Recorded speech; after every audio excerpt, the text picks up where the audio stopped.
The mine collapse that buried Mara Hale alive wasn't an accident. It was murder. Trapped 300 feet beneath the frozen Colorado ground, lungs filling with dust and darkness pressing like a fist, she heard the impossible. Gideon Cross himself tearing through stone with his bare hands, the man the whole town swore had no heart left to break. They said he gambled with men's lives like poker chips. They said his soul died with his family years ago. They were wrong, because the most ruthless man in Frost Hollow was about to prove that some things are worth more than survival. They're worth redemption. If you're ready to discover how a housekeeper's courage melted the coldest heart in the Colorado mountains, stay with me until the very end. And drop a comment telling me what city you're watching from. I want to see how far this story travels. The January wind cut through Frost Hollow like a miner's pick through shale, sharp, unforgiving, and leaving everything it touched damaged. Mara Hale stood at the edge of town where the boardwalk ended and the mountain began, her worn coat pulled tight against air so cold it burned her lungs. Behind her, the cluster of wooden buildings huddled together as if seeking warmth from one another. Ahead, the road climbed toward the manor that crowned the ridge like a tombstone. She'd been standing there for 10 minutes, and her feet had gone numb inside boots that had been resoled twice already. The decision should have been simple. Her father's cough had turned wet 3 weeks ago, the kind that rattled in his chest like stones in a bucket. Her younger brother James needed medicine the town doctor wouldn't extend on credit anymore. The bills had piled up since the accident at the lumber mill took her father's leg and his livelihood in one brutal afternoon. Simple math. The manor paid 3 times what any other household in Frost Hollow offered for domestic work. 3 times the wage meant medicine, meant food that wasn't just beans and hope, meant maybe, just maybe, her family would survive the winter. But nothing about Gideon Cross was simple. "You're actually going up there," the voice came from behind her, flat with resignation rather than surprise. Mara didn't turn. She recognized Vera Sutton's tone, the way the seamstress had of making statements sound like accusations. "I don't have a choice." "There's always a choice." Footsteps crunched through the snow until Vera appeared at Mara's elbow, her round face pinched with cold and concern. Margaret Winters made a choice. She lasted 4 days before she came running back down that mountain, looking like she'd seen the devil himself. Margaret was looking for reasons to quit before she even started. And Alice Brennan? She lasted 3 weeks and left without even collecting her final pay. Just packed her bag in the middle of the night and caught the first stage out of town. Vera's gloved hand touched Mara's arm. "Whatever he's paying, it's not worth what that house takes from you." Mara finally turned to face her friend. Vera's eyes held genuine worry, the kind that came from caring rather than gossip. They'd known each other since childhood, back when Frost Hollow was just a logging camp, and before the Silver Strike turned it into something harder and colder than the mountains that surrounded it. "My father needs medicine, Vera. Real medicine, not the willow bark tea we've been trying to pass off as treatment. James is 11 years old and he's already talking about leaving school to work in the yards." Mara's voice stayed steady, but her hands trembled inside her thin gloves. "I can endure a cold house and a difficult employer. I've endured worse." Vera's expression softened with a sadness that cut deeper than her warnings. "It's not the house that's cold, Mara. It's him. They say he hasn't spoken a full sentence to anyone in town in 5 years. They say he walks the halls at night like a ghost. They say a lot of things." Mara pulled her arm free gently. "Most of it probably isn't true." "And the part that is true?" Vera's question hung in the frozen air between them. Mara had no answer for that. She'd heard the stories, same as everyone else in Frost Hollow. How Gideon Cross had arrived 12 years ago with money from back east, an ambition that burned hotter than the forge fires. How he'd bought the first played-out claim and found silver where everyone else saw only worthless rock. How he'd built an empire on luck and ruthlessness, buying up mines and timber rights until half the town worked for him in one capacity or another. And how, 7 years ago, everything had changed. The details varied depending on who was telling the story, but the outcome was always the same. His wife and child, gone. The manor on the ridge transformed from a home into a mausoleum. The man himself hardened into something that barely resembled human anymore. "I start at dawn," Mara said quietly. "I should get home, pack what I need." Vera pulled her into a quick, fierce embrace that smelled like thread and lavender soap. You send word if you need anything. Anything at all, you understand? I don't care what time of day or night. I will. And Mara? Vera pulled back, her hands on Mara's shoulders. Don't let that place convince you that coldness is the same as strength. Some things aren't meant to be endured, they're meant to be left behind. Mara nodded, though she wasn't sure she agreed. Her whole life had been about endurance. Enduring her mother's death from fever when she was 14. Enduring her father's grief that had turned him brittle and distant. Enduring the accident that had stolen his leg and his pride in one afternoon. Enduring the slow starvation of watching your family fade away because there simply wasn't enough of anything, money, food, hope, to keep them whole. What was one more thing to endure? She walked home through streets where lamplight spilled yellow squares onto the packed snow, where the sounds of the evening shift change at the mines echoed down from the mountain, where children's laughter rang out from warm kitchens. The Hale house sat at the far end of town, small and dark and listing slightly to one side, where the foundation had settled unevenly. Smoke trickled from the chimney, thin and gray. Inside, her father sat in his chair by the stove, the blanket over his lap hiding the space where his left leg ended just below the knee. His face had gone gaunt over the winter, all sharp angles and shadowed hollows. But his eyes sharpened when she entered, some of the old fire flickering back to life. You went up there. Not a question. Just to look at the place. She unwound her scarf, hung her coat on the peg by the door. I start tomorrow. Mara.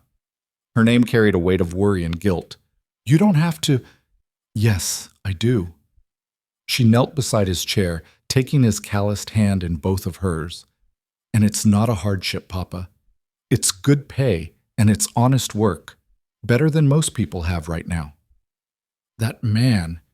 He trailed off, shaking his head. There are stories. There are always stories. She squeezed his hand. Most of them aren't true. The ones that are, I can handle them. Her father studied her face for a long moment, and she saw the struggle in his expression, pride warring with pragmatism, love fighting against necessity. Finally, he nodded slowly. You're stronger than I ever gave you credit for. Stronger than your old man, that's for certain. I learned from the best. She stood, pressing a kiss to his weathered forehead. Where's James? Upstairs, pretending to sleep. A ghost of a smile crossed her father's face. He's worried about you. Mara climbed the narrow stairs to the attic room she shared with her brother. James lay curled on his side under two blankets, his eyes determinedly closed. But she could see the tension in his thin shoulders, the way his breathing wasn't quite even enough to be real sleep. She sat on the edge of his cot, resting her hand on his arm. I know you're awake. He rolled over immediately, his young face tight with emotion. Don't go. I have to. You don't. He sat up, all 11-year-old intensity and fear. I can get work. Tommy Brennan's brother got hired at the freight office, and he's only 13. I'm almost 12. James, no. She cupped his face in her hands, forcing him to meet her eyes. You're staying in school. That's not negotiable. School doesn't matter if we're starving. The blunt practicality of it hit her like a fist to the chest. When had her little brother become old enough to understand hunger, to calculate survival in terms of sacrifice? We're not starving, she said firmly, and you're going to finish school because education is the only thing that can lift us out of this place. I don't want you in the mines or the lumber yards. I want you to have choices I never had. But the manor is just a house. Mr. Cross is just a man, and I'm just going to keep his home clean and his meals cooked, same as I do here. She pulled him into an embrace, feeling how thin he'd gotten, how his ribs showed through his nightshirt. I'll be fine. I promise. He clung to her for a moment, then pulled back with a forced bravery that broke her heart. You'll come visit? Every Sunday, after church. You won't even have time to miss me. That was a lie, and they both knew it. But some lies were necessary, the kind that helped you face the morning. Dawn came cold and gray, the sun a pale suggestion behind heavy clouds. Mara packed her few belongings into a battered carpet bag. 2 dresses, a nightgown, an extra pair of stockings, her mother's Bible, even though she rarely opened it anymore, a photograph of her family taken before everything fell apart. Everything she owned fit in one small bag with room to spare.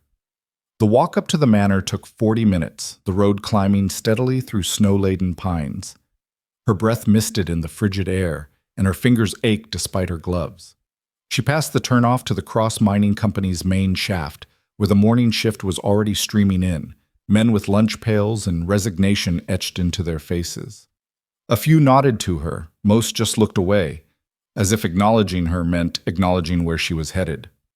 The manor rose into view as she rounded the final bend, a massive structure of dark wood and gray stone that looked like it had been carved from the mountain itself.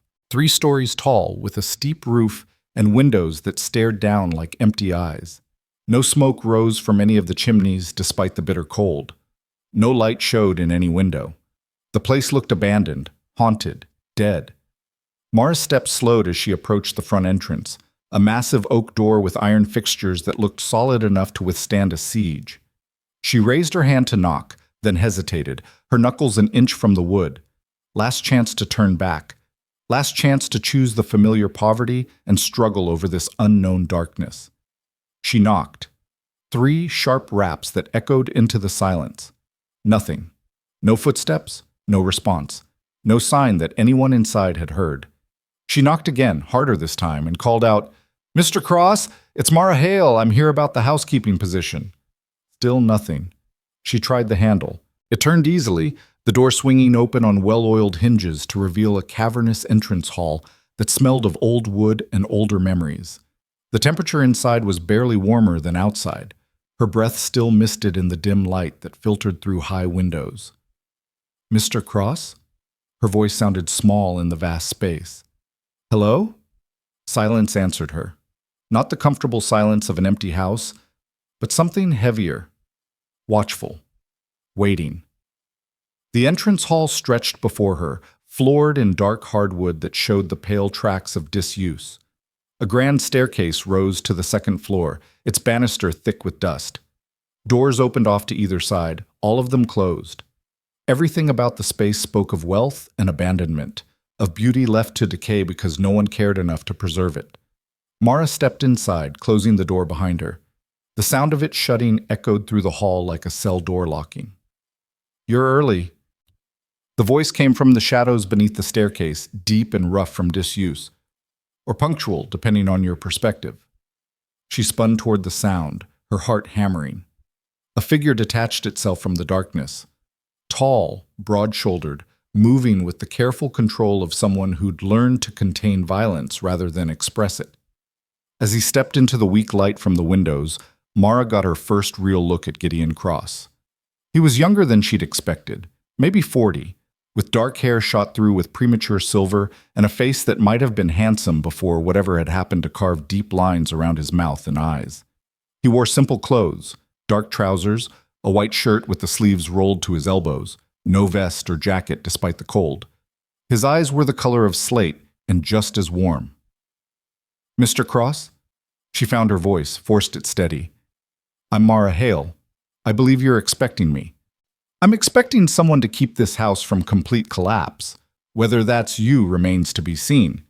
He looked her over with the detached assessment of someone evaluating a tool rather than a person.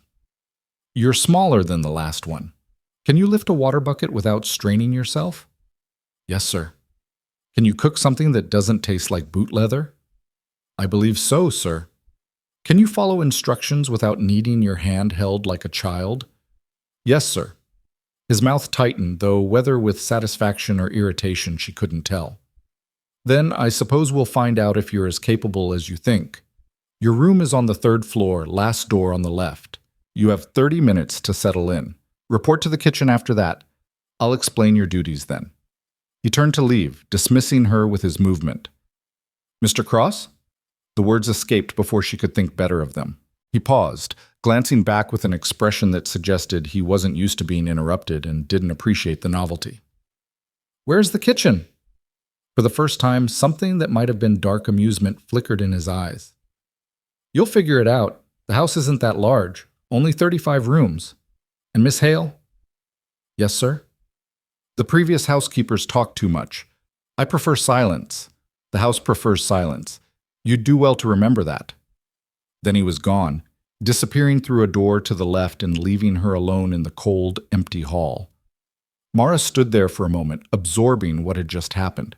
Her new employer hadn't welcomed her, hadn't shown her around or explained even the most basic layout of his home, hadn't offered a shred of warmth or courtesy. He'd simply stated his expectations and vanished like smoke. The stories were starting to make more sense. She climbed the grand staircase, her hand on the dust-thick banister, her footsteps the only sound in the vast silence.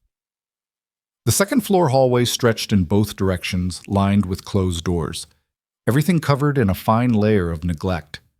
She continued up narrower stairs to the third floor, where the ceilings were lower and the walls closer together. Servants' quarters, clearly, built functional rather than beautiful. The last door on the left opened to reveal a small room that was, blessedly, marginally warmer than the rest of the house. A narrow bed, a simple dresser, a window that looked out over the forest and the town far below. Clean but spare.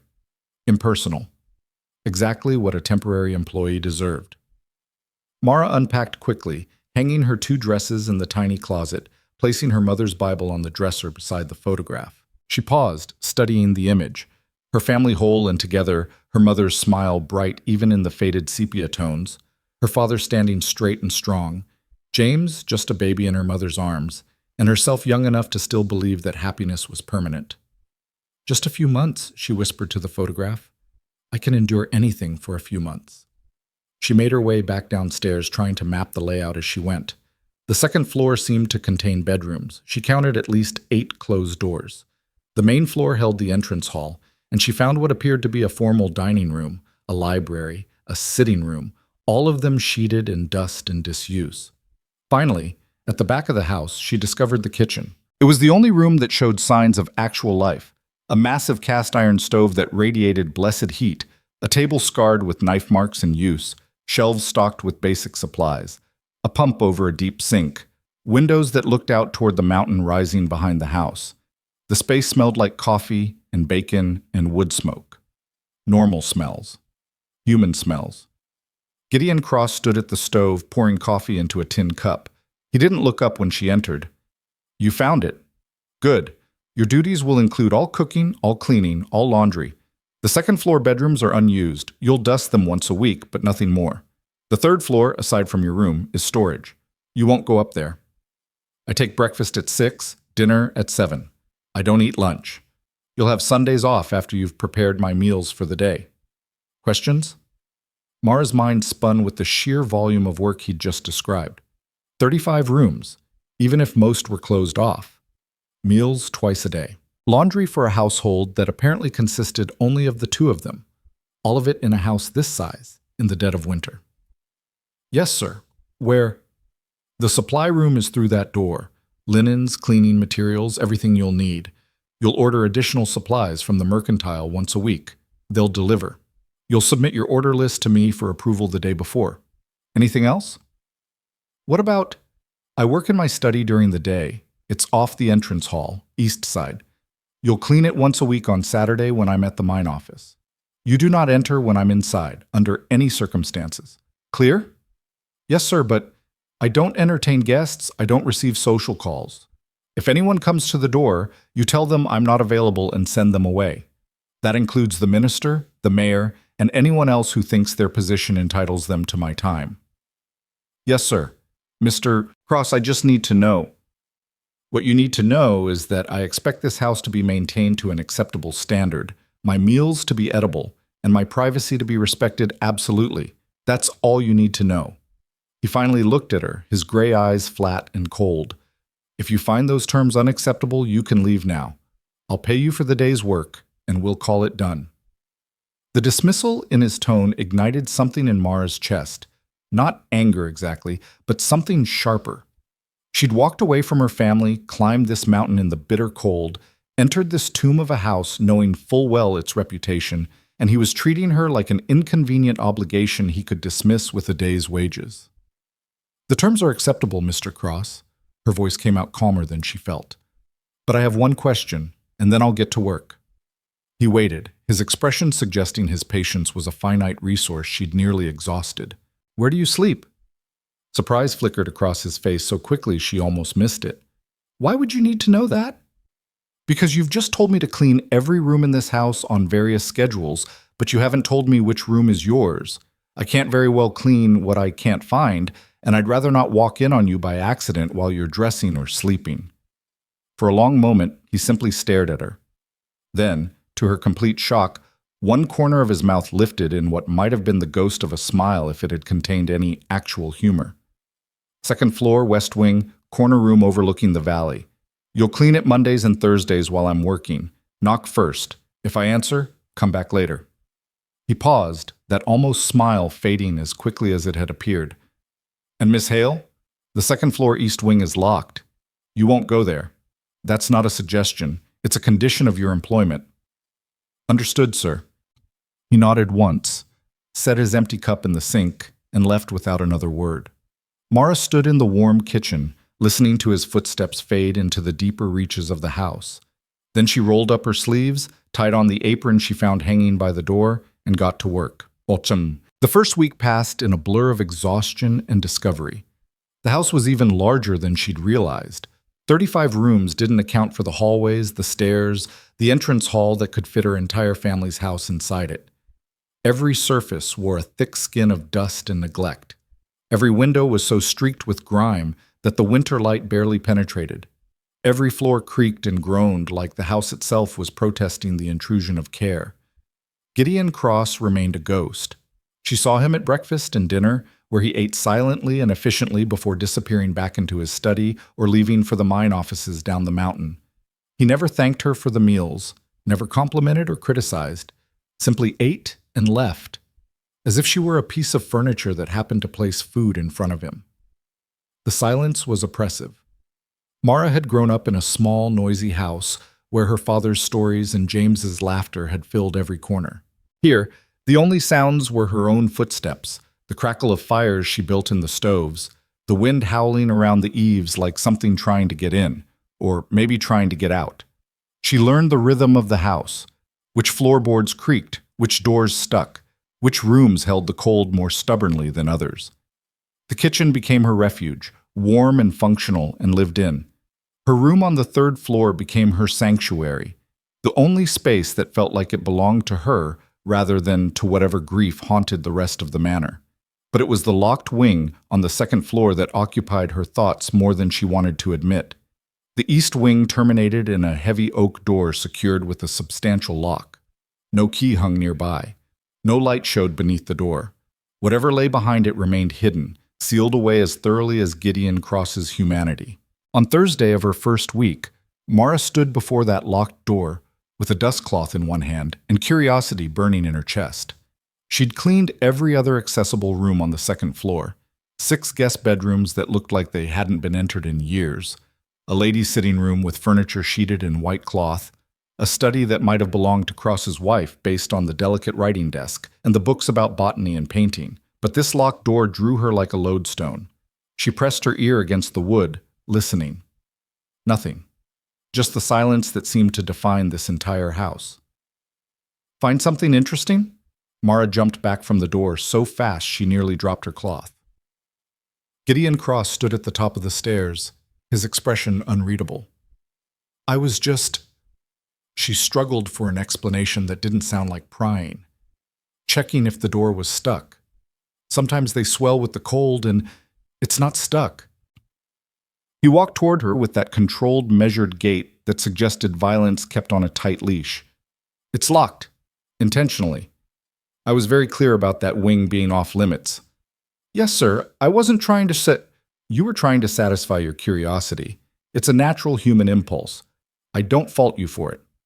He stopped a few feet away, close enough that she could see the exhaustion etched into his face, the shadows under his eyes that spoke of sleepless nights. "But natural or not, that door stays locked. What's behind it isn't your concern." "Of course not, sir. I apologize." He studied her for a long moment, and she had the uncomfortable sensation of being evaluated again. Finally, he nodded. "You're doing acceptable work. The house looks better than it has in some time. I appreciate the competence." It was the first acknowledgement he'd given her all week. The words should have felt like a victory. Instead, they fell flat, delivered with all the warmth of a business transaction.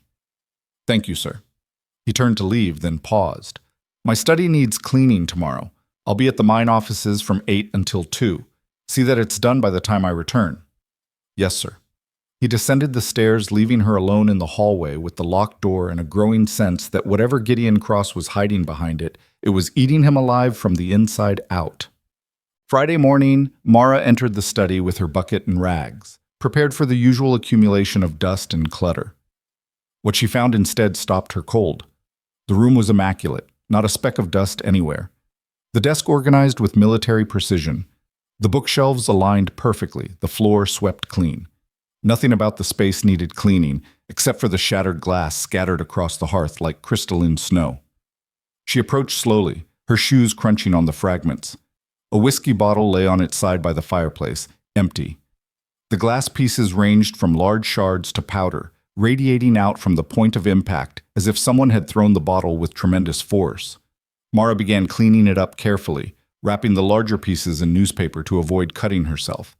As she worked, she noticed other things: scratches on the desk surface, deep gouges that looked like they'd been made with a knife or letter opener, scorch marks on the hearthstones where paper had been burned, and on the wall behind the desk, almost hidden in shadow, a fist-sized dent in the plaster. This wasn't the study of a cold, controlled man. This was the study of someone barely holding himself together, someone who maintained an immaculate facade while falling apart in private. She finished cleaning, swept the hearth, polished the desk until it gleamed. Then she did something she knew was overstepping every boundary Gideon Cross had established. She went to the kitchen and made tea, real tea, the expensive kind kept in the back of the pantry, probably left over from when this house had been a home rather than a mausoleum. She carried it back to the study on a tray with a cup and saucer, setting it on the desk where he'd be sure to see it when he returned. No note, no explanation, just tea, still steaming, waiting. Then she left quickly, before she could talk herself out of the gesture. That evening, at dinner, Gideon Cross entered the dining room and took his seat as usual. Mara served the meal, roast chicken, potatoes, vegetables from the root cellar, and retreated to the kitchen as had become their pattern. But this time, she heard his footsteps approaching. She turned from the sink to find him standing in the doorway, the empty teacup in his hand. "You made tea." Statement, not question. "Yes, sir. I thought you might—" She stopped, unsure how to finish that sentence. "You thought I might what?" His tone held an edge that made her pulse quicken. "I thought you might like some. That's all." She held her ground, refusing to be intimidated in the one room that felt like it belonged to her. He set the cup on the table with a sharp click. "I don't need your pity, Miss Hale. I don't need your concern. I don't need you to notice things that aren't your business and try to offer comfort I neither asked for nor want. It was just tea, Mr. Cross. It was presumption." His voice stayed level, but something dangerous flickered in his eyes. "You see some broken glass and decide I need saving. You see a man who prefers his own company and decide he needs fixing. Well, I don't. What I need is for you to do your job and nothing more. Can you manage that?" The unfairness of it stung. She'd cleaned up his destruction, made a simple gesture of human kindness, and he was treating her like she'd invaded his privacy with malicious intent. "Yes, sir." She kept her voice steady with effort. "I can manage that just fine." "Good." He turned to leave, then stopped without looking back. The tea was acceptable, but don't make it again. He left her standing in the kitchen, confused and strangely hurt by his rejection of something so small. That night, lying in her narrow bed, Mara heard it for the first time. Footsteps in the hall below. Slow, measured pacing that went on for hours. Back and forth, like someone walking off demons or trying to outpace ghosts. She pressed her pillow over her head and tried not to think about the man prowling his empty house in the dark, alone with whatever pain he refused to let anyone see. The footsteps became a ritual Mara learned to expect but never quite got used to. Every night around midnight, they would begin, that slow, deliberate pacing in the hallway below her room. Sometimes they lasted an hour, sometimes until dawn. She'd lie awake listening, counting the steps, measuring the intervals between turns, and wondering what kind of torment drove a man to walk the same path night after night rather than find any kind of rest. By her third week at the manor, the work had settled into a rhythm that was less overwhelming than exhausting. She'd managed to restore a semblance of order to most of the accessible rooms, though the sheer size of the house meant the moment she finished one area, another had already accumulated fresh dust. It was like trying to hold back the tide with a broom. Sunday morning arrived with fresh snow and the blessed promise of a day away from the oppressive silence. Mara prepared Gideon's meals for the day, oatmeal for breakfast, cold roast beef, and bread for dinner, and left them covered on the kitchen table with instructions for warming. Not that he'd asked for instructions, not that he'd acknowledged her departure at all. He'd simply nodded when she'd reminded him it was her day off, his attention already back on whatever papers consumed his focus. The walk down the mountain felt like breaking the surface after being underwater too long. With each step away from the manor, the weight on her chest eased slightly. The town sounds reached her: church bells, children playing, the normal human noise of life being lived. Her father's face lit up when she came through the door, and James launched himself at her with the enthusiasm of a puppy separated from its owner. The house smelled like burned porridge and unwashed laundry, evidence of her brother's attempts at keeping things running in her absence. "You're thin," her father observed, his eyes cataloging changes she hadn't noticed herself. "Is he feeding you?" "I'm feeding myself, Papa. I cook his meals and eat the same." She hung up her coat, trying not to notice how cold their small house felt compared to the manor's kitchen. "I'm fine, just tired from the work." "You look exhausted." He reached for her hand, his grip still strong despite everything else that had failed him. "If it's too much, it's not too much. It's just different." She squeezed his hand, forcing brightness into her voice. "The house is enormous, but I'm getting it sorted, and the pay is exactly what we needed. Look, I brought money for the doctor and enough for supplies to get you through the next few weeks."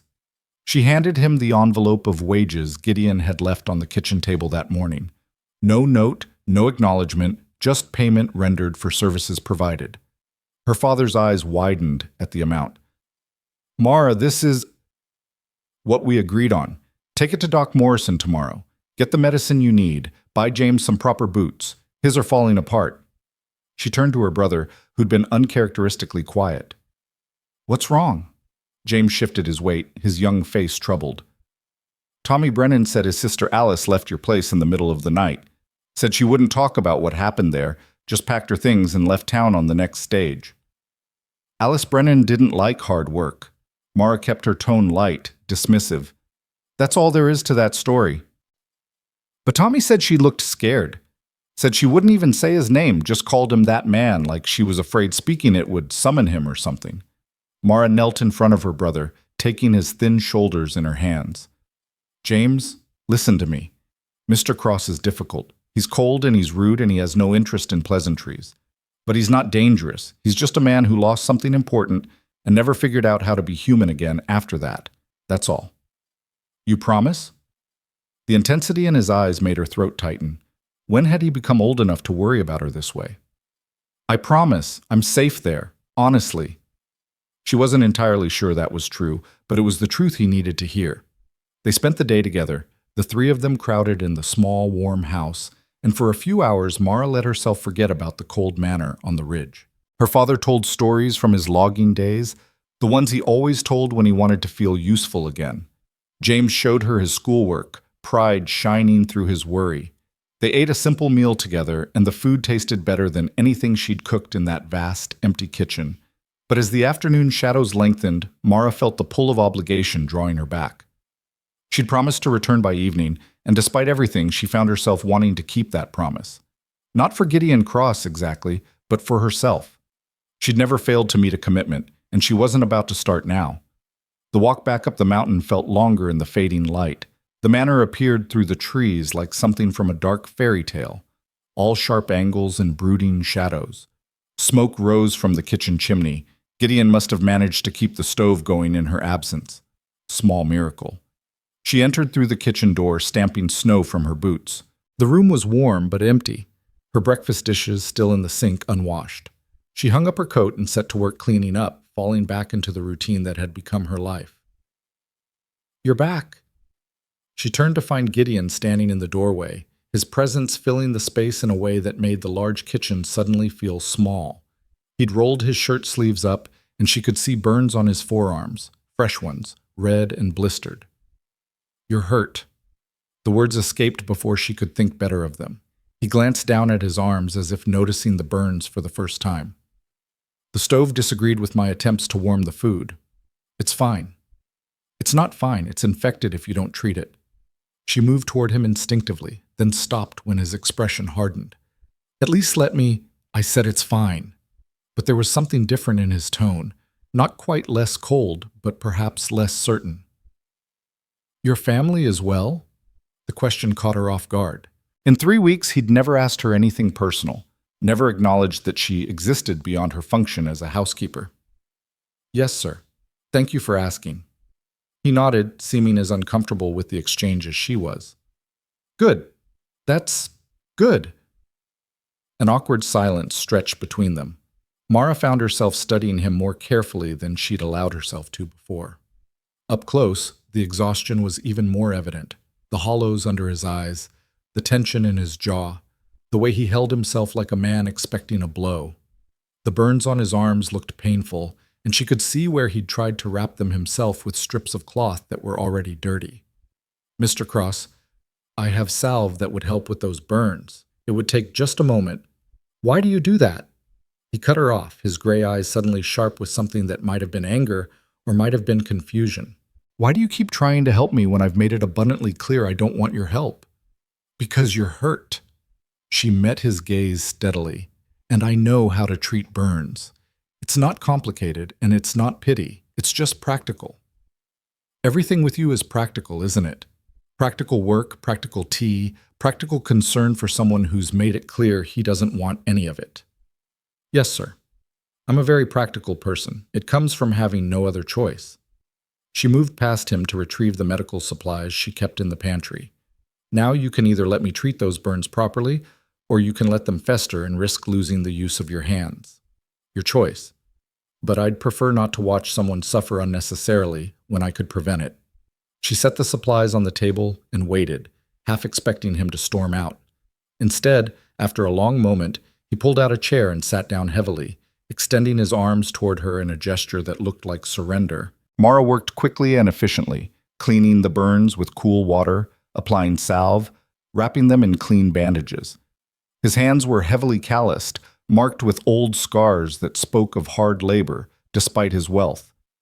He didn't flinch as she worked, though the burns had to hurt terribly. "You're good at this," he said quietly. "My father was a logger. Injuries were common. I learned young." She tied off the last bandage, then stepped back. "Keep them clean. Change the dressing twice a day. The salve is in the pantry. Help yourself." "Thank you." The word sounded rusty, unpracticed. "I mean that. Thank you." Mara nodded, unsure how to respond to this sudden crack in his armor. "You're welcome, sir." He stood studying his wrapped forearms. "You must think I'm pathetic. A grown man who can't even warm his own dinner without injuring himself. I think you're a man who's used to having staff and hasn't cooked for himself in years. There's no shame in that, isn't there?" Something dark flickered across his face. "I built an empire from nothing, Miss Hale. I can negotiate million-dollar deals and manage a workforce of 200 men. But I can't manage a simple stove without burning myself. What does that say about me?" "It says you're human." She began putting away the medical supplies, needing something to do with her hands.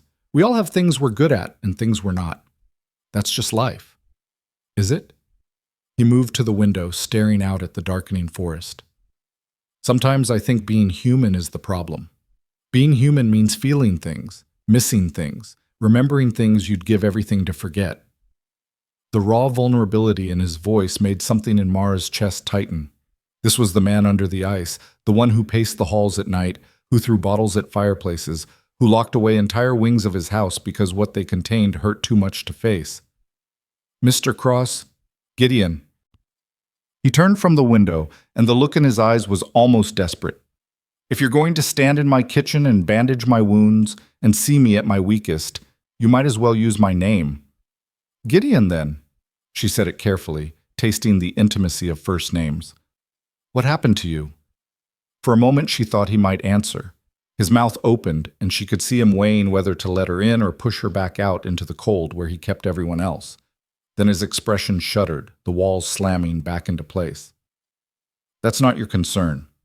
I appreciate your help with the burns, but don't mistake a moment of weakness for an invitation to know me better.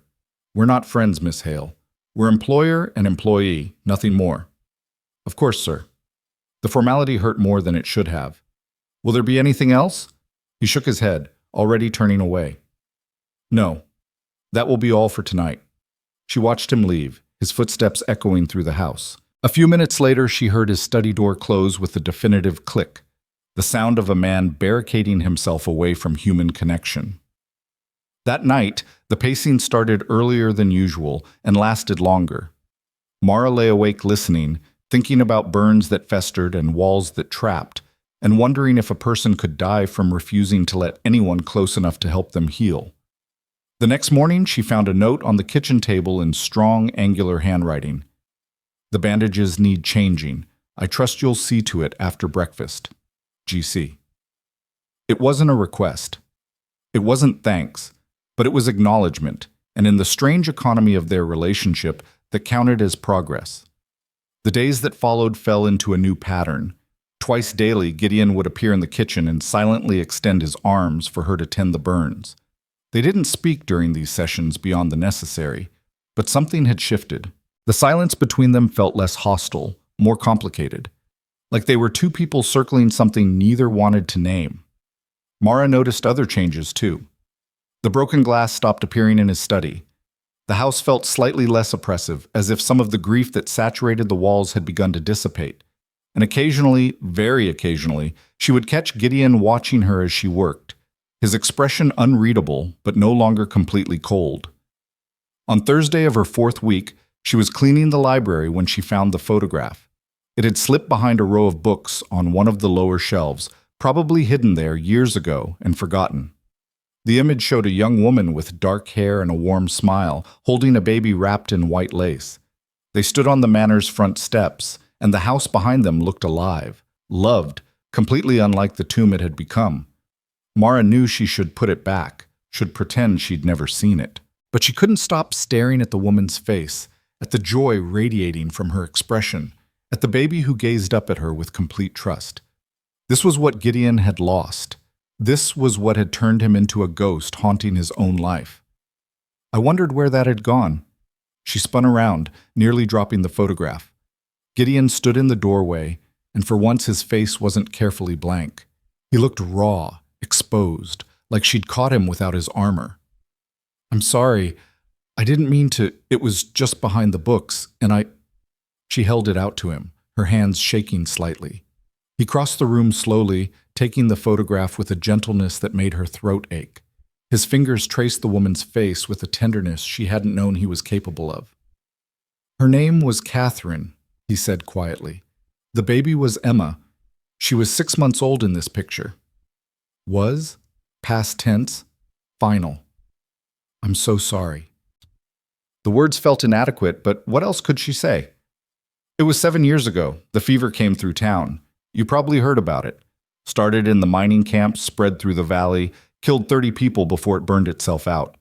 His voice stayed level, but she could hear the effort it took. Catherine got sick first.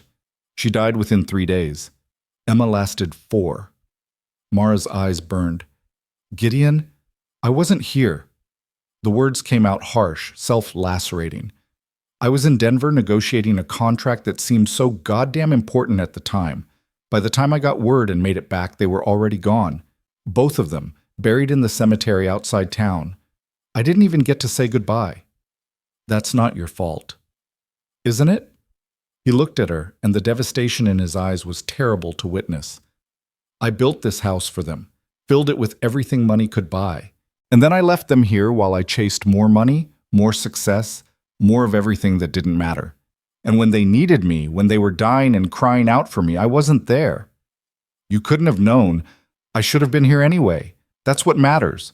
I should have put them first instead of business, instead of building my empire. What good is any of it if the only people who mattered are gone? He set the photograph on a nearby table, his hands trembling.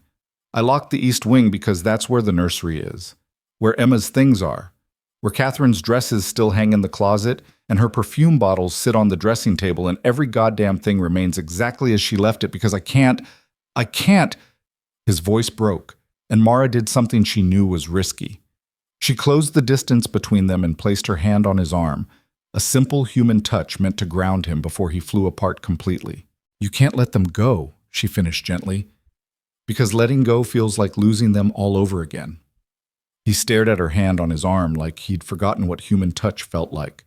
Then, slowly, his other hand covered hers, not pushing it away, just holding it there, anchoring himself with the contact. Everyone in town thinks I'm a monster, he said roughly, cold and cruel and inhuman, and I let them think it because it's easier than admitting the truth, which is that I'm terrified. The admission seemed torn from somewhere deep inside him. Terrified that if I let myself feel anything, if I let anyone close, I'll lose them too. So I keep everyone at a distance. I work myself into exhaustion so I don't have to think. I pace the halls at night because sleep means dreams, and dreams mean seeing their faces and waking up to remember they're gone. And I tell myself it's fine, that this is just how life is now, but the truth is I'm so goddamn tired of being alone. Mara's heart cracked open. This was the man beneath all the ice, not cruel, not heartless, just broken. Surviving rather than living, existing rather than being, and slowly dying inside that cold, empty house. You don't have to be alone, she said softly. Don't I? He pulled his hand away, but gently, not in rejection. What do I have to offer anyone? I'm barely keeping myself together. I won't drag someone else into this darkness. Maybe having someone else here would make the darkness less heavy. She knew she was overstepping, knew she was risking her position and possibly more, but something in her refused to let him retreat back into his isolation without at least trying to reach him. You don't have to carry all of this alone, Gideon. No one can carry that much grief by themselves without it destroying them. He looked at her for a long moment, and she saw him weighing the risk of letting her in against the cost of pushing her away. Finally, he shook his head. You should go. I need to be alone for a while. All right. She moved toward the door, then paused. But Gideon? Thank you for telling me about them. About Catherine and Emma. They sound like they were very loved. They were everything. His voice was barely a whisper. They were everything, and I wasn't there. She left him standing in the library with the photograph of his lost family, and her heart ached for the man who'd built a fortress to protect himself from more pain, not realizing he'd trapped himself inside with his grief. That evening at dinner, Gideon appeared hollow-eyed and distant. He ate mechanically, saying nothing, then retreated to his study without a word. Around midnight, the pacing started again, but this time it sounded different, more frantic, desperate. Mara lay in bed debating with herself for 20 minutes before she finally made a decision that was probably foolish but felt necessary. She pulled on her robe, lit a candle, and made her way downstairs. Gideon's study door was closed, but she could see light beneath it. She knocked softly. Go away. His voice was rough, strained. No. She opened the door before she could lose her nerve.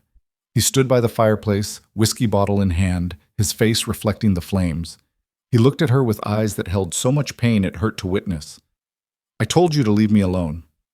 I know, but I think you've been alone long enough. She set her candle down and crossed to him. And I think maybe what you need isn't solitude. It's someone who'll sit with you in the dark until morning comes. Why? The word carried genuine confusion. Why would you do that? Why would you care? Because nobody deserves to hurt this much by themselves. She took the bottle from his hand gently, set it aside. Because I know what it's like to lose people you love and feel like you're drowning in the grief.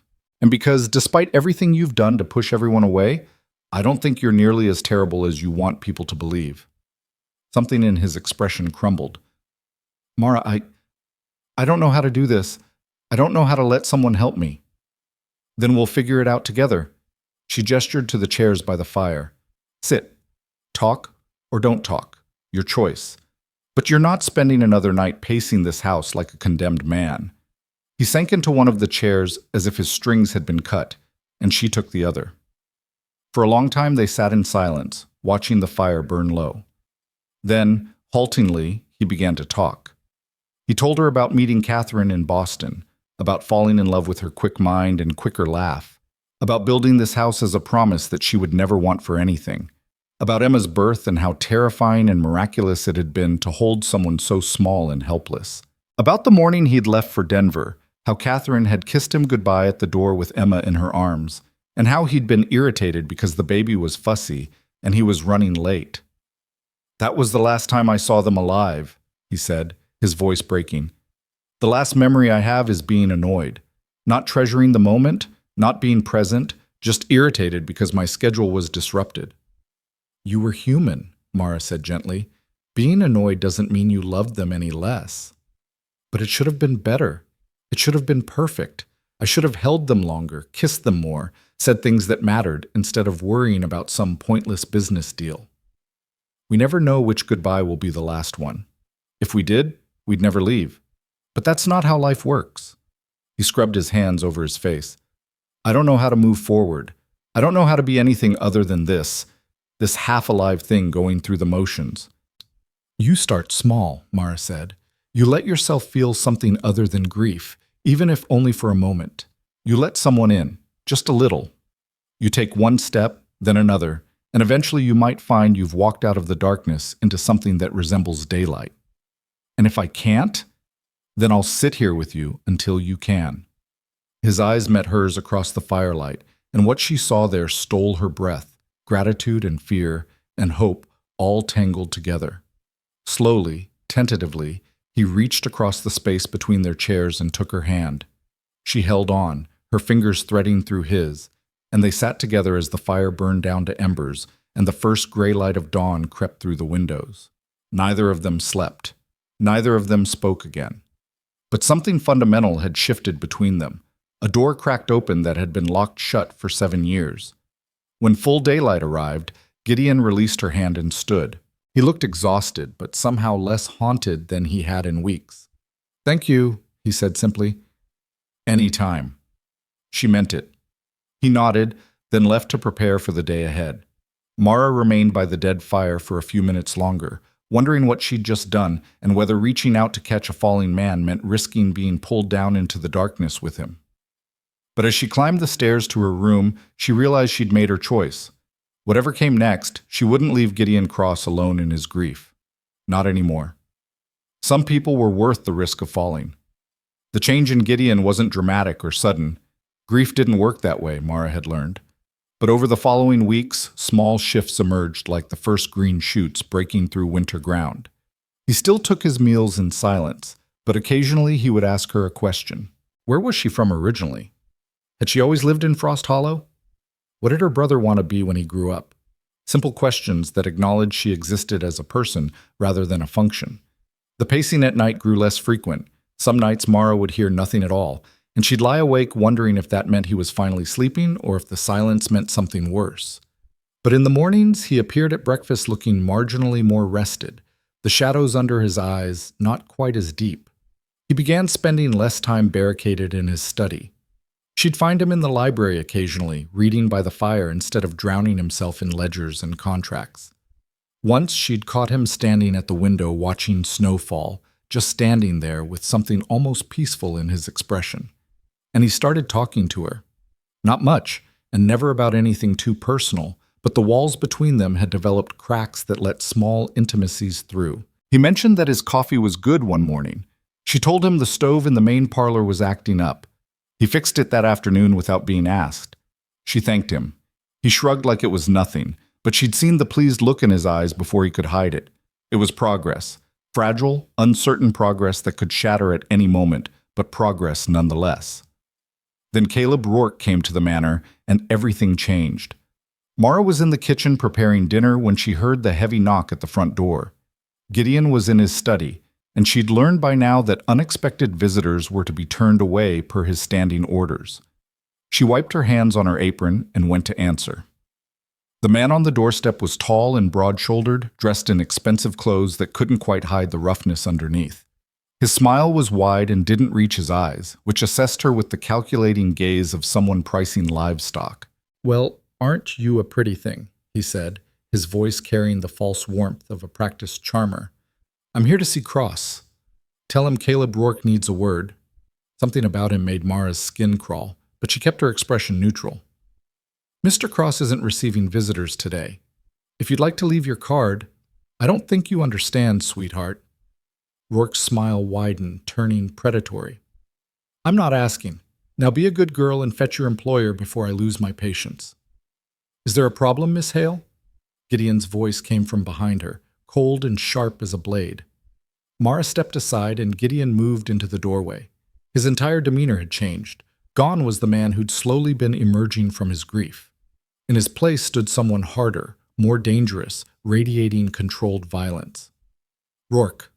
The name came out flat, devoid of any courtesy. "What do you want?" "Just a neighborly visit." Rourke's false cheer grated against the tension crackling between the two men. "Heard you've been having some trouble at the Northern Claims. Thought maybe we could discuss a mutually beneficial arrangement." "I'm not interested in any arrangement with you. Leave." "Now, that's no way to treat a business associate.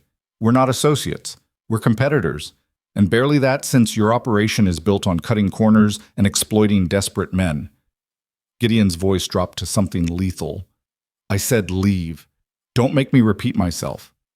Rourke's affable mask slipped, revealing something ugly underneath.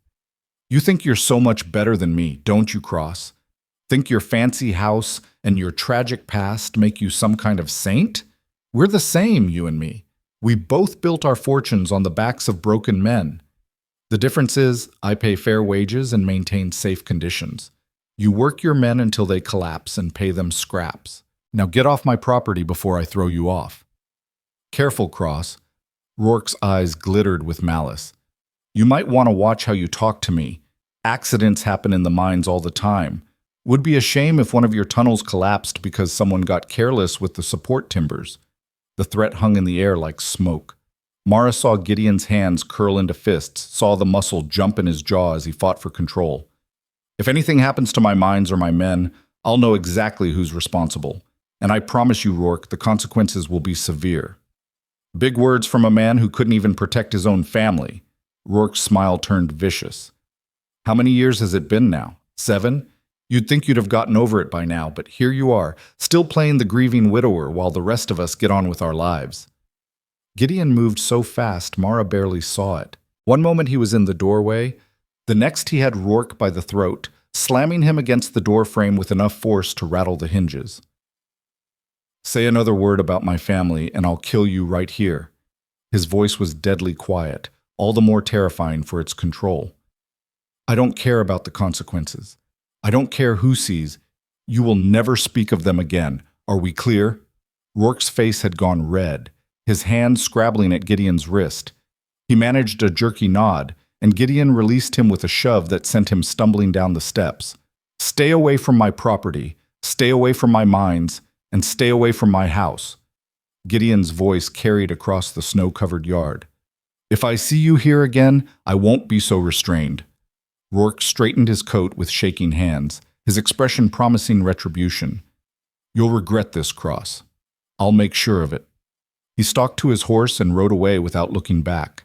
Gideon stood in the doorway watching until Rourke disappeared down the mountain road, then turned back into the house. His face was pale, his hands trembling with suppressed rage, and something that might have been shame. "I apologize for that display," he said stiffly, not meeting Mara's eyes. "It was inappropriate for you to witness.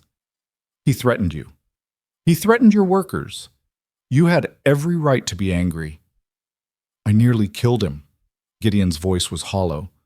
"Another few seconds and I would have.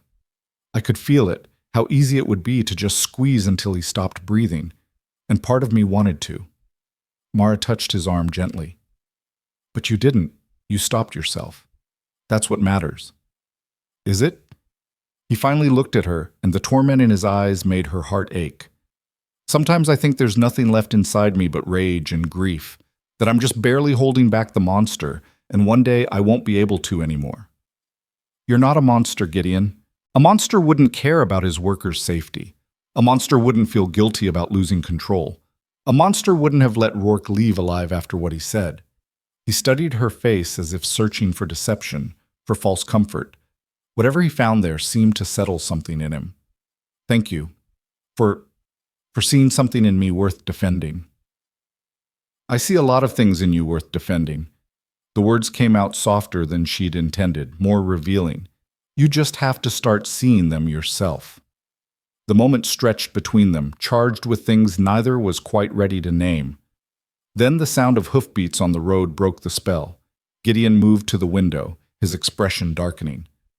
That's Marcus from the mine office. Something's wrong. He was out the door before Mara could respond, striding across the yard to meet the rider. She followed, grabbing her shawl against the cold, reaching the two men just as Marcus was dismounting. Mr. Cross, thank God. There's been a collapse in the northern shaft. Part of the main tunnel gave way about an hour ago. Gideon went rigid. How many men were inside? 12 in that section. We got 8 out, but 4 are still trapped. We're organizing a rescue team now, but the foreman wanted you to know some of the support beams look like they've been deliberately weakened. Cut marks on the wood. Fresh ones. Rourke. Gideon's voice was deadly calm. He wasn't bluffing. How long ago did this happen? Like I said, about an hour. We need to move fast. The whole section's unstable. I'm coming down there now. Gideon was already moving toward the stables. Get fresh crews ready. I want every available man on the rescue effort. Sir, the engineers say it's too dangerous. The whole tunnel could come down. I don't care what the engineers say. We have 4 men trapped in the dark, and we're getting them out. He glanced back at Mara, something fierce and protective flashing in his eyes. Stay here. Lock the doors. Don't let anyone in until I return. Gideon, if it's dangerous, I have to go. Those men work for me. Trust me to keep them safe. I won't let them down the way I let my family down. He was already saddling his horse, his movements quick and efficient. Marcus, ride back and tell them I'm on my way. Get the crews organized. Marcus nodded and mounted up, spurring his horse back down the mountain. Gideon swung into his saddle, but paused before leaving. Mara, if something happens, nothing's going to happen. She moved to his stirrup, looking up at him with a certainty she forced into her voice. You're going to get those men out, and you're going to come back here safely. That's the only outcome I'm accepting. He looked down at her, and something in his expression made her breath catch. You have more faith in me than I deserve. Then maybe you should start deserving it. She stepped back, wrapping her arms around herself against the cold and the fear. Go, but come back. He nodded once, then wheeled his horse and was gone, disappearing down the road toward the mines at a gallop. Mara stood in the yard long after he'd vanished, staring at the empty road and trying not to imagine all the ways this could end badly. She went back inside and tried to work, tried to distract herself with cooking and cleaning and all the normal tasks that suddenly felt utterly meaningless. But her mind kept returning to those 4 men trapped in the dark, to the unstable tunnel that could collapse at any moment, to Gideon charging into danger because he couldn't live with himself if he didn't. Hours crawled past. Afternoon faded into evening and still no word. Mara kept the fires burning, kept coffee hot, kept herself from falling apart by force of will alone. She thought about her brother James, about the men in town who worked those mines to feed their families, about the casual cruelty of someone like Rourke, who'd deliberately endanger lives for profit or revenge. And she thought about Gideon, who'd spent 7 years punishing himself for not being there when his family needed him, now throwing himself into danger because he couldn't bear to fail anyone else the same way. Full dark had fallen when she heard the horses returning. She ran to the door, flinging it open, and felt her knees nearly buckle with relief when she saw Gideon dismounting in the yard. He was filthy, covered head to toe in rock dust and dirt, his clothes torn and his face haggard with exhaustion. But he was alive. Did you? She couldn't finish the question. We got them out, all 4. His voice was hoarse, raw. 2 with broken bones, 1 with a head injury, but alive. All of them alive. Thank God. The words came out as a sob she hadn't known was building. I was so worried. Mara. He climbed the steps slowly, moving like every muscle hurt. I need to tell you something. While we were down there, working to shore up the tunnel so we could reach the trapped men, I realized something. What? I wasn't thinking about Catherine or Emma. I wasn't thinking about the past or my guilt or any of it. I was just present, focused on the moment, on saving those men. And for the first time in 7 years, I felt like myself again, like the man I used to be before grief turned me into something else. He reached out with a dirt-stained hand and touched her cheek gently. You did that. You brought me back to life when I'd given up on living. And I don't know how to thank you for that. Mara's throat tightened with emotion. You don't have to thank me. You did the work yourself. I just sat with you in the dark. That's everything. His thumb brushed across her cheekbone, and she saw him really look at her for the first time. Not as his housekeeper, not as an obligation, but as a woman he was drawn to despite every wall he'd built. You stayed when everyone else left. You saw the worst of me and didn't turn away. That's everything, Mara. She knew they were crossing a line, knew that whatever happened next would change everything between them. But standing there in the cold mountain night with this man who'd finally clawed his way back to something resembling hope, she found she didn't care about propriety or appropriate boundaries or any of the rules that were supposed to govern their relationship. You should come inside, she said softly. Get warm, get clean. We can talk about whatever this is after you've rested. He nodded, but didn't move, his hand still cupping her face. I'm afraid, he admitted. Afraid that if I let myself feel anything for you, I'll lose you too. That caring about someone is just inviting more pain. Maybe. She covered his hand with hers. Or maybe caring about someone is the only thing that makes the pain worth surviving. Maybe being afraid of loss means you have something worth losing. When did you become so wise? When I had to grow up too fast because life didn't give me a choice. She pulled back gently, breaking the moment before it could deepen into something neither was quite ready for. Come on, you're dead on your feet. She led him inside, got water heating for a bath, found clean clothes while he washed away the grime of the mine. He emerged from the washroom looking more human, though exhaustion still painted shadows under his eyes. The men who are trapped, Mara said, setting food in front of him at the kitchen table. Will they be all right? With time. The doctor's with them now. I've arranged for their families to be compensated while they recover, and I'm shutting down the northern shaft until we can investigate how this happened. He pushed the food around his plate without eating. And then I'm going to deal with Rourke. Gideon, I can't let him get away with this. His voice turned hard. He deliberately sabotaged my mine and nearly killed 4 men. That's not a business dispute anymore. That's attempted murder. Then go to the sheriff. Let the law handle it. The law takes time. Evidence, testimonies, trials that could drag on for months. In the meantime, Rourke's free to do this again. He met her eyes, and she saw the rage simmering beneath his exhaustion. I need to end this now, before anyone else gets hurt. Not by becoming like him. Mara reached across the table, taking his hand. You're not a violent man, Gideon. Don't let him turn you into one. I'm already violent. You saw that this afternoon when I nearly strangled him on my own doorstep. You're a man who got angry and then stopped himself. That's the opposite of what Rourke is. He plans violence, executes it deliberately, and feels no remorse. You're nothing like him, and you know it. He looked down at their joined hands, his thumb tracing circles on her palm. What if you're wrong? What if the only thing separating me from monsters like Rourke is a thin veneer of civilization that's already cracking? Then I'll be there to remind you who you really are. Every time you forget, every time you start to slip, I'll be there. The words came out like a vow, and maybe they were. You're not alone anymore, Gideon. You don't have to fight these battles by yourself. Something in his expression softened, the hard edges smoothing out. How did I get so lucky as to have you walk into my life? I wouldn't call being desperate enough to work for the town's most notorious recluse lucky, but I suppose it worked out all right in the end. He actually smiled, a real smile, small and tired, but genuine. More than all right. You saved me, Mara. I just hope I don't drag you down in the process. I'm tougher than I look. She squeezed his hand. Now eat. You're going to need your strength for whatever comes next. What came next arrived 3 days later when Sheriff Dawson rode up to the manor with news that Caleb Rourke had disappeared.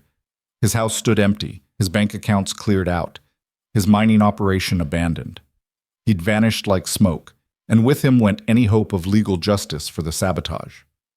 "The evidence at the mine is clear," Dawson said, standing in Gideon's study with his hat in his hands.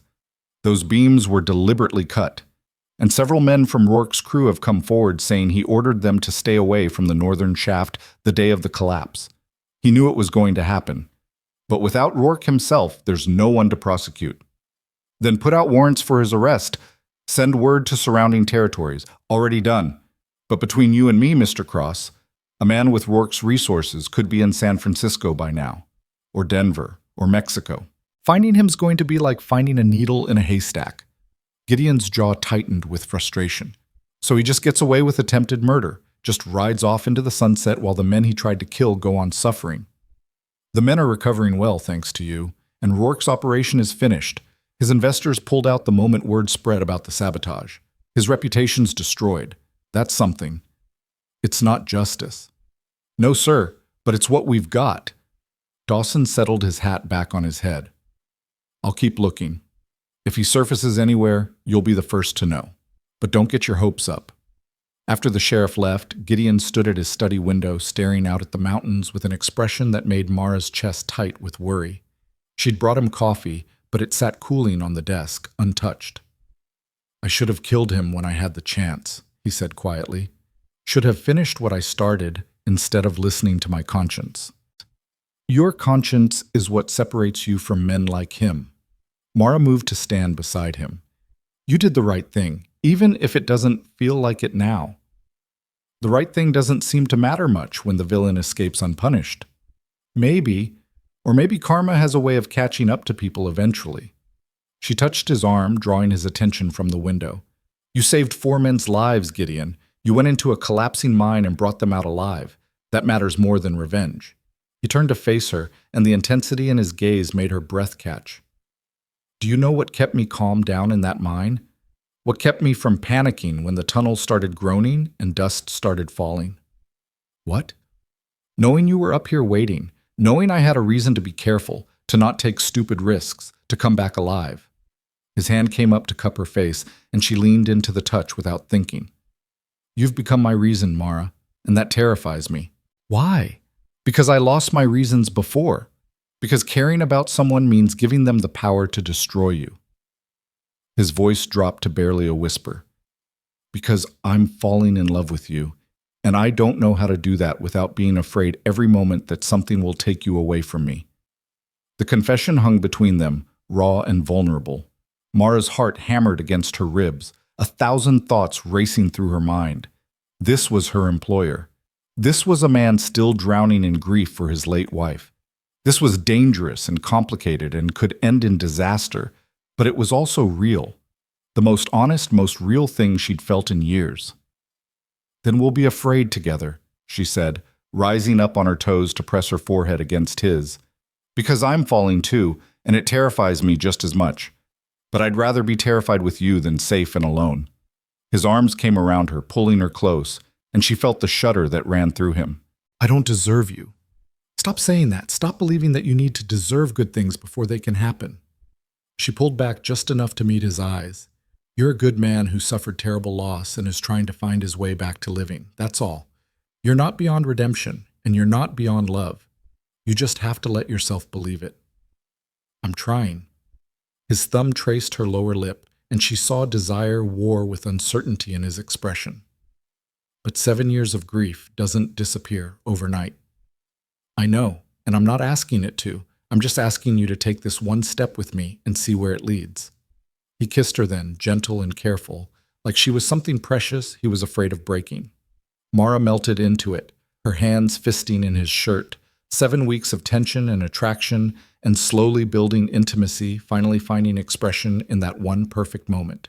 When they finally broke apart, both breathing hard, Gideon rested his forehead against hers with a shaky laugh. "What are we doing?" "I have absolutely no idea." Mara smiled despite the uncertainty churning in her stomach.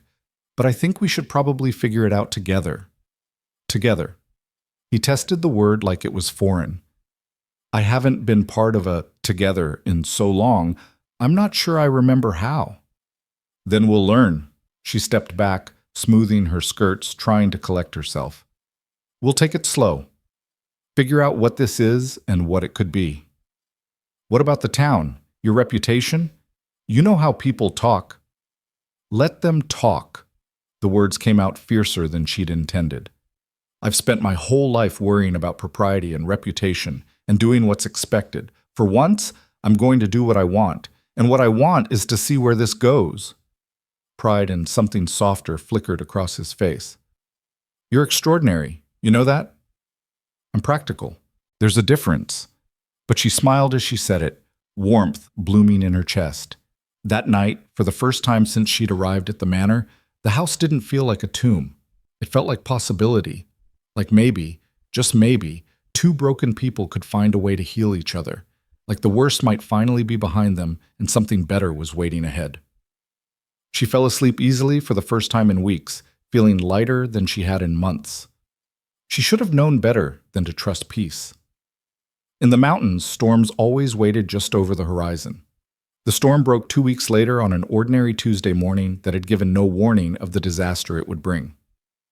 Mara was in the kitchen kneading bread dough when Marcus burst through the door, his face sheet white and his breathing ragged from running. She knew before he spoke that something terrible had happened. It was written in every line of his body, in the way his hands shook as he gripped the doorframe. "Where's Mr. Cross?"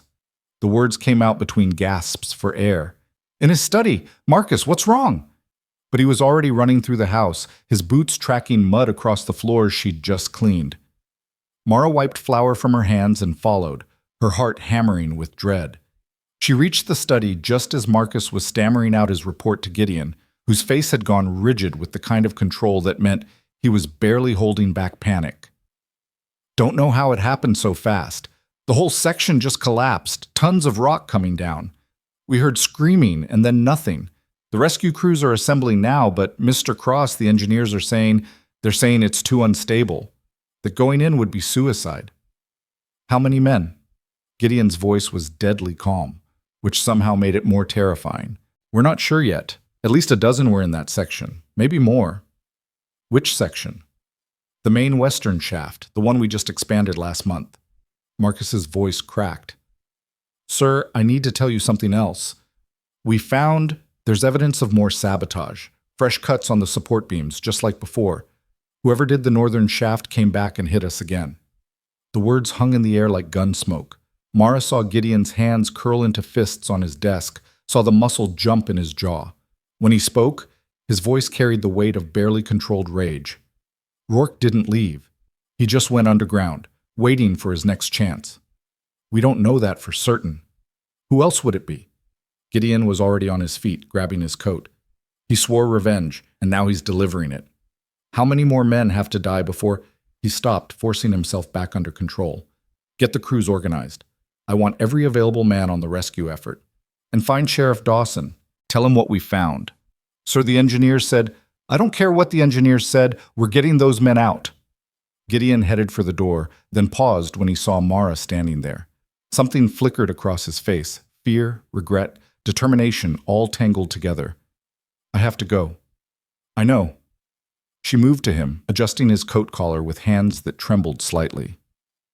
"Just promise me you'll be careful. Promise me you won't take stupid risks."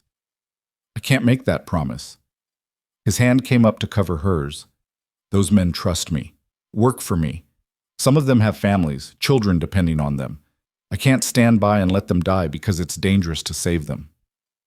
"Gideon, I have to do this, Mara. I have to prove that I'm not the man who let his family die while he was off chasing money, that I can be there when people need me."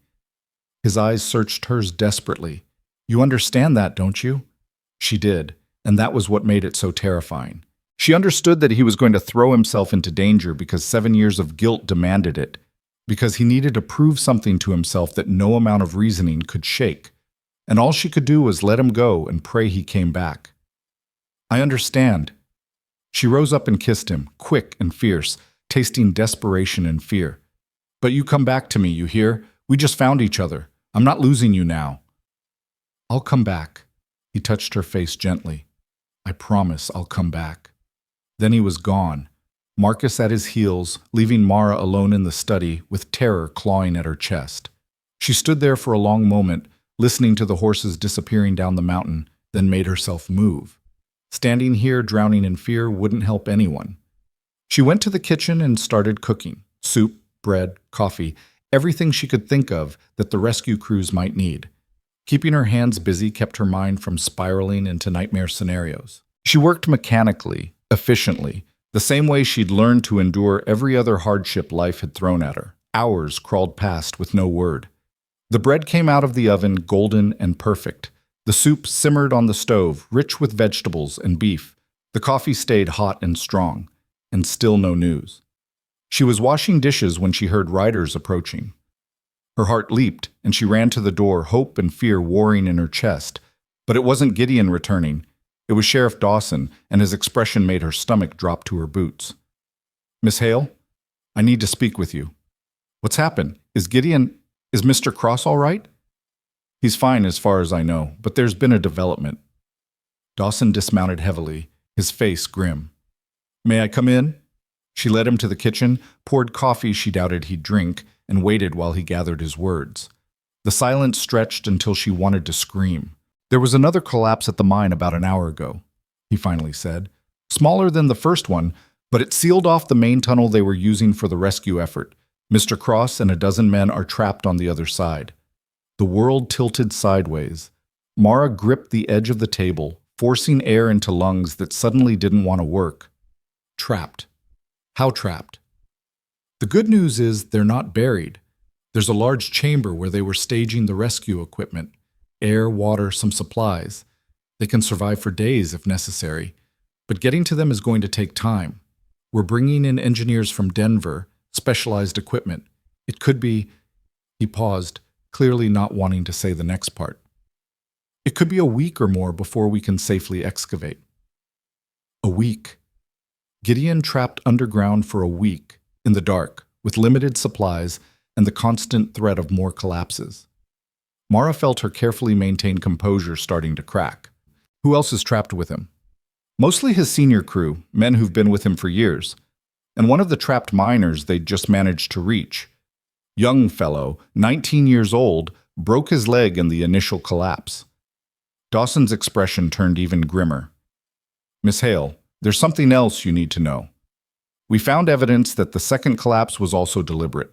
Someone set charges timed to go off after the rescue teams went in. This wasn't an accident. This was murder, premeditated and cold-blooded." The horror of it crashed over her. They wanted to kill Gideon specifically. The mine collapse was just bait to draw him in. "That's what we're thinking. And Miss Hale," Dawson hesitated, then continued carefully. "I need to ask you some questions. When Caleb Rourke visited here 2 weeks ago, what exactly happened?" She told him everything: Rourke's threats, Gideon's rage, the confrontation that had nearly turned violent. Dawson listened carefully, taking notes, his expression growing darker with each detail. "And you haven't seen Rourke since then? No sign of anyone watching the house or lurking around the property?" "Nothing. Why?" "Because we found tracks near where the charges were planted. Fresh ones from the past few days. Someone's been coming and going from that mine, someone who knows the layout well enough to move around undetected." He met her eyes seriously. "Miss Hale, I don't want to alarm you unnecessarily, but until we catch whoever's responsible, you need to be careful. If they're targeting Mr. Cross, they might target people close to him as well." The implication sent ice through her veins. "You think they might come after me?" "I think it's a possibility we need to consider. I can post a deputy here if you'd like, or you could stay in town until this is resolved." "No." The word came out sharp and certain. "I'm not leaving. This is Gideon's home, and someone needs to be here when he gets out, because he will get out, Sheriff. He has to." Dawson nodded slowly. "Then at least promise me you'll keep the doors locked and the guns loaded. And if you see anything suspicious, anything at all, you send word immediately. Don't try to handle it yourself." "I promise." After Dawson left, Mara did exactly as he'd instructed. She locked every door, checked every window, and retrieved the rifle she'd seen in Gideon's study. She'd learned to shoot as a girl. Her father had insisted she and James both know how to handle firearms, but she'd never thought she'd need to use that skill to defend herself in her employer's home. Former employer, she corrected herself. Whatever she and Gideon were to each other now, it had moved far beyond the bounds of employer and employee. They'd crossed lines that couldn't be uncrossed, built something fragile and new that was now threatened by the very violence Gideon had spent his life trying to move beyond.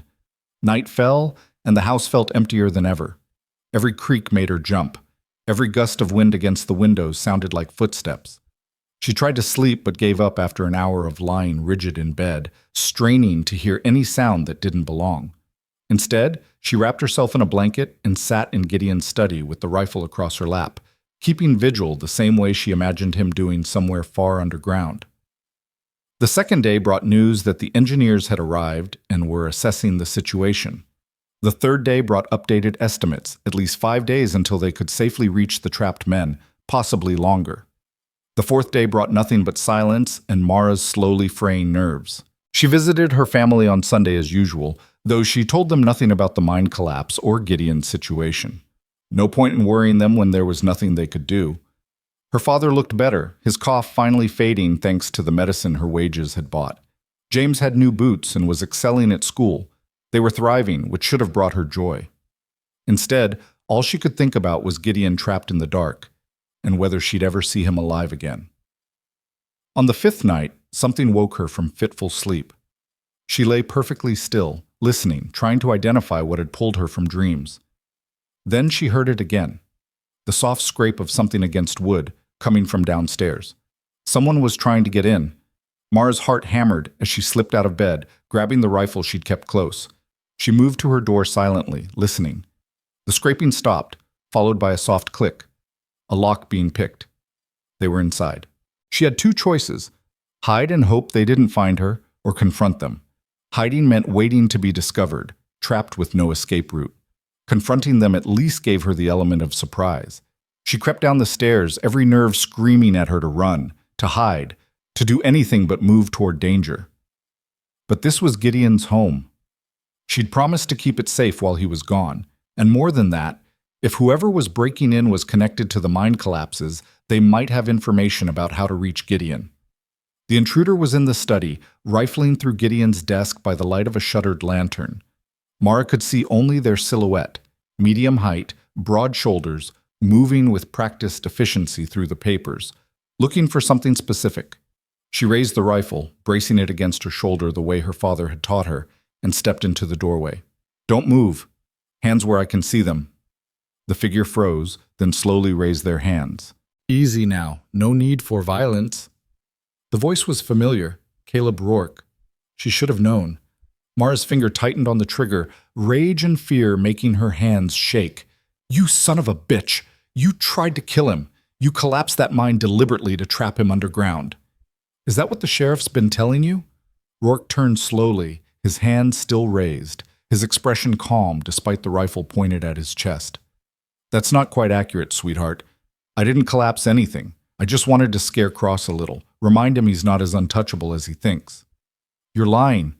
They found evidence of sabotage, of charges deliberately set by Cross himself." Rourke's smile was vicious. "Think about it.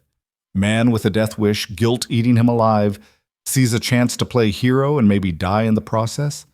He set those charges, sweetheart. Probably planned the whole thing to trap himself underground, where he can finally stop pretending he wants to live." The words hit her like a physical blow, not because she believed them, but because she could see how others might. Gideon's grief was well known. His death wish had been obvious to anyone paying attention. If Rourke spread this story, people would believe it. "You're insane. Gideon would never endanger his own men. Wouldn't he? He's already half dead inside. What's a few more lives if it means he gets to join his precious wife and daughter?" Rourke took a small step forward, testing her resolve. "Now, I'm going to guess you don't actually know how to use that rifle. And even if you do, you don't have it in you to shoot an unarmed man. So why don't you put that down before someone gets hurt?" "Stay where you are." Mara's voice stayed steady despite her pounding heart. "I know exactly how to use this rifle, and I will shoot you if you take another step." "Will you?"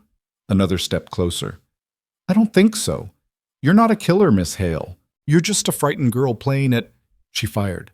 The bullet tore through the desk inches from Rourke's hand, the explosion deafening in the enclosed space.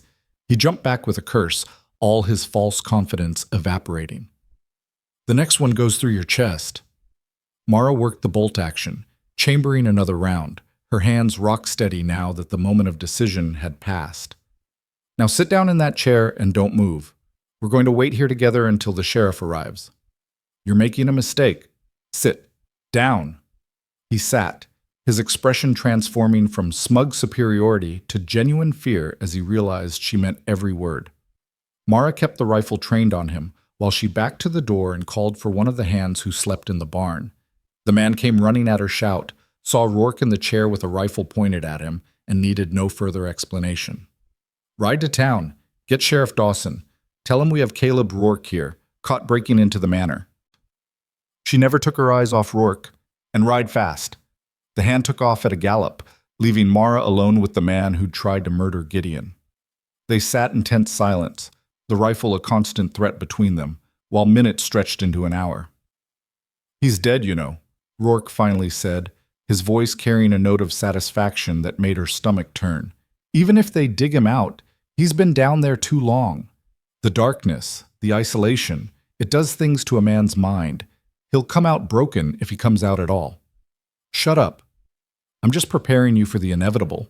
Men like Cross don't survive their own demons. They just find increasingly dramatic ways to surrender to them. I said shut up. But his words burrowed under her skin, planting seeds of doubt. What if Gideon was down there losing his grip on sanity? What if the darkness and isolation were too much after everything he'd already survived? No, she couldn't let herself think that way. Gideon was strong, stronger than Rourke could imagine. He'd survived 7 years of grief and isolation. He could survive a week underground. He had to. Sheriff Dawson arrived with 3 deputies, taking custody of Rourke with grim satisfaction. Caught him red-handed. That's good work, Miss Hale. Real good work. He said something. Mara lowered the rifle, exhaustion suddenly crashing over her now that the immediate danger had passed. He said Gideon set the charges himself, that it was all planned to trap himself underground. Dawson's expression darkened. He's trying to create reasonable doubt, make himself look less guilty by spreading lies. Don't listen to him. But what if people believe it? What if they think, let me worry about what people think. Right now we've got Rourke in custody, and he's going to answer for what he's done. Dawson gestured to his deputies, who hauled Rourke to his feet. Search the property. Find whatever he was looking for in that study. And get statements from all the hands. I want to know if anyone saw anything suspicious over the past few weeks. They took Rourke away, still protesting his innocence, still trying to plant poison with his words. Mara watched them go, then sank into Gideon's desk chair, reaction setting in. Her hands started shaking, her breath came in gasps. She'd just held a man at gunpoint, had fired a weapon at another human being, had stood guard over someone who'd tried to commit murder.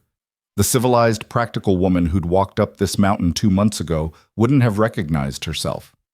But then, that woman hadn't met Gideon Cross yet, hadn't learned that love meant fighting for the people who mattered, even when you were terrified, hadn't discovered that she was capable of far more courage than she'd ever imagined. She stayed in the study until dawn, too shaken to sleep, replaying the confrontation over and over in her mind. When morning came, she forced herself up, forced herself to function, made coffee, prepared food, maintained the house just as she'd been doing all along. Routine was what got you through crisis. Routine and faith and the stubborn refusal to give up hope. On the 6th day, word came that they'd broken through. The trapped men were alive, dehydrated and exhausted, but alive. And Gideon was asking for her. Mara didn't remember the ride down to the mine. One moment she was in the kitchen, and the next she was dismounting near the mine entrance where crews were still working to widen the passage. A doctor emerged, covered in dust, and told her that Gideon refused to leave until all his men were safely out. Stubborn as they come, the doctor said with grudging respect. But he kept them calm down there, kept them organized and hopeful when they could have panicked. Whatever else you want to say about Gideon Cross, the man knows how to lead. Finally, hours later, they brought the last of the trapped men out. And then Gideon emerged into the daylight, squinting against the sun after a week in darkness. He was filthy, gaunt, moving like every step hurt, but alive. Mara ran to him without thinking, without caring who saw. His arms came around her, holding her so tight she could barely breathe, and she felt the tremors running through him. "You're alive," she whispered against his chest. "You're alive, you're alive, you're alive." "Told you I'd come back." His voice was hoarse from disuse and probably from talking constantly to keep the men calm. "Told you?" Rourke broke into the manor. "I caught him going through your study." The words tumbled out. "He's in custody. It's over, Gideon. It's finally over." He pulled back just enough to look at her face, his eyes searching hers. "He didn't hurt you." "I held him at gunpoint until the sheriff arrived. I'm fine." She managed a shaky laugh. "Though I did shoot at him. Missed on purpose, but still. Apparently I'm capable of violence when properly motivated." Something fierce and proud blazed in his expression. "That's my girl. Should have known you could handle yourself." "I had good reason to. I was protecting what matters to me." She touched his face gently, ignoring the grime and exhaustion. "Come on, let's get you home and cleaned up. You look terrible." "I feel worse." But he was smiling, that rare, genuine smile she'd only seen a handful of times. "But I'm alive, and you're safe, and Rourke's in custody. That's good enough for now." They made their way back to the manor together, Gideon leaning on her more than he probably wanted to admit.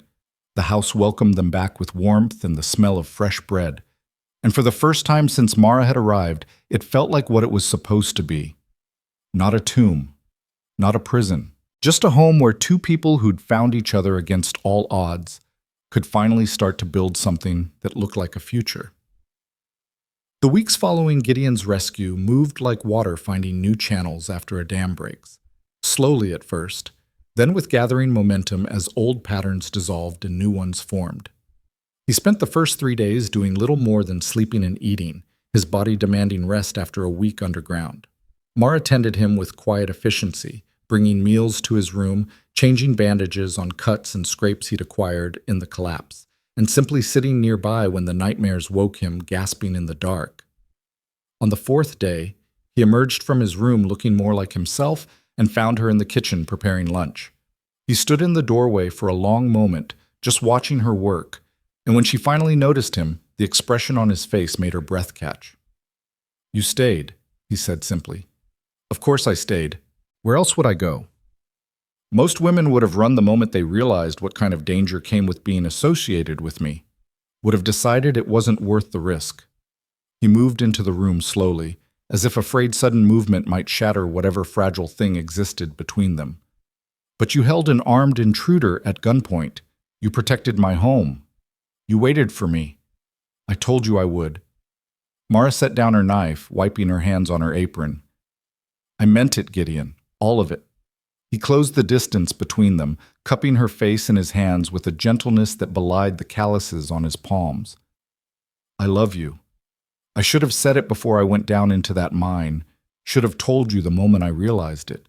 But I was afraid of jinxing it, afraid of losing you if I admitted how much you'd come to mean to me. And now?" Her heart hammered against her ribs, hope and fear tangled so tightly she couldn't separate them. "Now I'm done being afraid. Life's too short, too uncertain, and I'm done wasting the time I have left." His thumb traced her cheekbone. "Marry me, Mara. I know it's fast, I know we've only known each other 2 months, and I know I come with more baggage than any reasonable woman should take on. But marry me anyway. Build a life with me. Help me turn this tomb back into a home." The proposal should have terrified her, should have sent her running back to the safety of her practical, careful life, where people didn't fall in love with grieving widowers or hold criminals at gunpoint or make impulsive decisions that would change everything. Instead, she found herself smiling through sudden tears. "Yes, yes, of course, yes." He kissed her then, deep and sure, a promise sealed between them. When they finally broke apart, both breathing hard, he rested his forehead against hers with a shaky laugh. "I don't have a ring. I don't have anything prepared. I should have. I don't need a ring. I just need you." She pulled back enough to meet his eyes. "But Gideon, we need to talk about the East Wing, about Catherine and Emma." His expression shuddered slightly, old walls trying to rebuild themselves. "Mara, No, listen to me. I'm not asking you to forget them. I would never ask that. But you can't marry me while keeping an entire wing of this house locked away like a shrine. We can't build a future together if we're living in the shadow of the past. I don't know if I can go in there. His voice dropped to barely a whisper. I haven't opened that door in 7 years. Then we'll open it together, today, right now, before you can talk yourself out of it. She took his hand, threading her fingers through his. You don't have to do this alone anymore. That's what marriage means, sharing the hard things along with the good. For a long moment she thought he might refuse, might retreat back into the safety of avoidance. Then he nodded once, sharp and decisive, and led her up the stairs to the second floor. The locked door looked exactly as it had the first time Mara had stood before it. Heavy oak, substantial lock, nothing to indicate what lay beyond. Gideon produced a key from his pocket, and she realized he'd been carrying it with him all this time, unable to use it, but unwilling to let it go. His hand shook as he fitted it into the lock. The mechanism turned with a click that sounded too loud in the silent hallway. He pushed the door open, and stale air rushed out, carrying with it the scent of dust and lavender and grief. The east wing held a master bedroom, a dressing room, and a nursery. Catherine's bedroom remained exactly as she'd left it. The bed made with military precision, dresses hanging in the wardrobe, perfume bottles arranged on the vanity, a book open on the nightstand as if she'd just stepped away and would return any moment. Gideon stood in the doorway, his face pale, his breathing shallow. She loved this room, said the morning light was perfect for reading. His voice was thick with unshed tears. I had it built to her exact specifications, made sure every detail was exactly what she wanted. It's beautiful. And it was. A feminine sanctuary decorated with care and love. But it was also a museum, a space frozen in time that had calcified into something unhealthy. What do you want to do with her things? I don't know. I couldn't bear to touch anything. It felt like erasing her, like admitting she was really gone. Mara squeezed his hand. Keeping everything exactly as it was doesn't bring her back. It just keeps you trapped. But we don't have to get rid of everything. We could box up the things that matter most, keep them safe. Let the rest go. He nodded slowly, unable to speak. They moved through the room carefully, reverently. Mara found boxes in the storage room and began packing the items that clearly held sentimental value. Catherine's jewelry, her favorite books, photographs, letters tied with ribbon. The expensive dresses could be donated to women in town who needed them. The furniture could be repurposed. The perfume bottles and toiletries could be discarded. They worked in silence. The only sounds, the rustle of fabric, and the soft thud of items being placed in boxes. Gideon moved mechanically at first, but gradually something in him seemed to loosen. He found a shawl Catherine had knitted, held it for a long moment, then carefully folded it and placed it in the keep box. Found a hair comb she'd worn on their wedding day, traced the delicate metalwork, added it to the collection of treasures. I thought doing this would feel like betrayal, he said quietly, packing away a stack of letters. But it doesn't. It feels like I'm finally giving her permission to rest. Like I'm releasing both of us from this terrible limbo. She wouldn't want you frozen here forever, Mara said gently. If she loved you, she'd want you to live, to be happy. I know. I think I've always known. I just couldn't figure out how to let go. He looked around the half-emptied room. Thank you for pushing me to do this, for not letting me hide anymore. The nursery proved harder. Emma's room was smaller, painted soft yellow with a border of painted flowers. A cradle stood in one corner, a rocking chair in another. Toys lay scattered on the floor as if the child had just been playing there. A tiny dress hung on a peg by the door, impossibly small, heartbreakingly real. Gideon stopped in the doorway, and Mara felt him start to shake. She wrapped her arms around him from behind, holding him while he fought for control. She was 6 months old, just learning to laugh, to reach for things. Catherine would bring her in here every morning and sing to her while changing her clothes. His voice cracked. I can still hear it sometimes. Catherine's voice singing lullabies. It's fading, though. Every year it gets harder to remember exactly how it sounded. Tell me about Emma. What was she like? She had Catherine's eyes, dark and bright, always watching everything like she was taking notes on the world. And the most ridiculous laugh, this deep belly laugh that seemed too big for such a tiny person. A sob caught in his throat. She'd grab my finger when I held her, squeeze it so tight, like she was telling me she'd never let go. She loved you, Mara said softly. And you loved her. That doesn't stop being true just because she's gone. But it hurts so much. Even after all these years, it hurts like it just happened. I know. And it probably always will, at least a little. But the pain means she mattered, means she was real and loved and important. Would you rather she had never existed just to avoid this hurt? No, never. He turned in her arms, burying his face against her shoulder. I just wish I'd had more time with her, with both of them.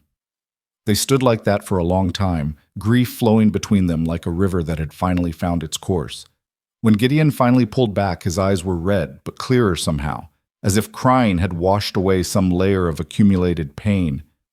Help me pack her things. I want to keep everything. I'm not ready to let any of it go yet. But I want it stored properly, preserved. So someday, if we have children, they can know about their sister who came before them.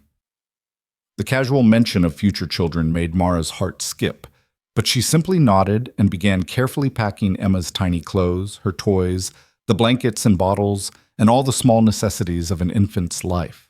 They worked until the nursery stood empty except for furniture, the space echoing with absence, but no longer suffocating with frozen grief. By evening, they'd packed everything of real value from the east wing and stacked the boxes in the storage room upstairs. The bedroom stood empty, waiting to be reimagined and repurposed. The locked door stood open, light and air flowing through rooms that had been sealed for too long. What do we do with these spaces now? Gideon asked, surveying the empty master bedroom. Whatever we want, guest rooms maybe, or library. Or we leave them empty until we figure out what they should be. Mara leaned against him, exhausted but satisfied. The point is, they're no longer locked away, no longer forbidden territory. They're just rooms again, part of the house, instead of separate from it. He pulled her close, pressing a kiss to the top of her head. I couldn't have done this without you. I need you to know that. I'd still be locked in that study drinking myself to death if you hadn't walked up this mountain and decided I was worth saving. You saved yourself. I just sat with you while you figured out how. They ate dinner in the kitchen that night, tired and emotionally wrung out, but lighter somehow. The house felt different already, less oppressive, more open, as if opening those doors had released pressure that had been building for years. Over the following weeks, news of their engagement spread through Frost Hollow with the speed and enthusiasm typical of small mountain towns, with little entertainment. Reactions were mixed. Some people were genuinely happy for them, pleased to see Gideon Cross finally emerging from his self-imposed exile. Others were scandalized, only 2 months employed and already engaged to the richest man in town. Clearly, the housekeeper had trapped him somehow, used his vulnerability to secure herself a fortune. Mara heard the whispers when she went to town on Sundays, saw the sideways looks and knowing smirks. It stung more than she wanted to admit, having her character questioned and her motives assumed to be mercenary. But Gideon was furious. "Let me make a statement," he said one evening after she'd come back from a particularly unpleasant encounter with some of the town's more prominent ladies. "Let me tell them all exactly what I think of their small-minded gossip. That will just make it worse. They'll say you're under my spell, that I've manipulated you into defending me." She set down her knitting with a sigh. "Just let them talk. They'll find something else to gossip about eventually. I won't have them treating you like some kind of schemer. You deserve better than that." What I deserve and what I'll get are often two different things. I learned that a long time ago. She managed a smile despite the hurt churning in her chest. "Besides, their opinions don't matter. The only opinion I care about is yours." He crossed to where she sat by the fire, kneeling beside her chair and taking her hands in his. "My opinion is that you're the best thing that's ever happened to me. That you're brave and kind and strong enough to stand beside a damaged man and not flinch from his broken edges. That I don't deserve you, but I'm going to spend the rest of my life trying to. Stop saying you don't deserve good things. You're not damaged, Gideon. You're human. You survived terrible loss and came out the other side. That's not weakness, that's strength. Then we're both strong." He pressed a kiss to her knuckles. "Strong enough to weather whatever gossip the town wants to throw at us."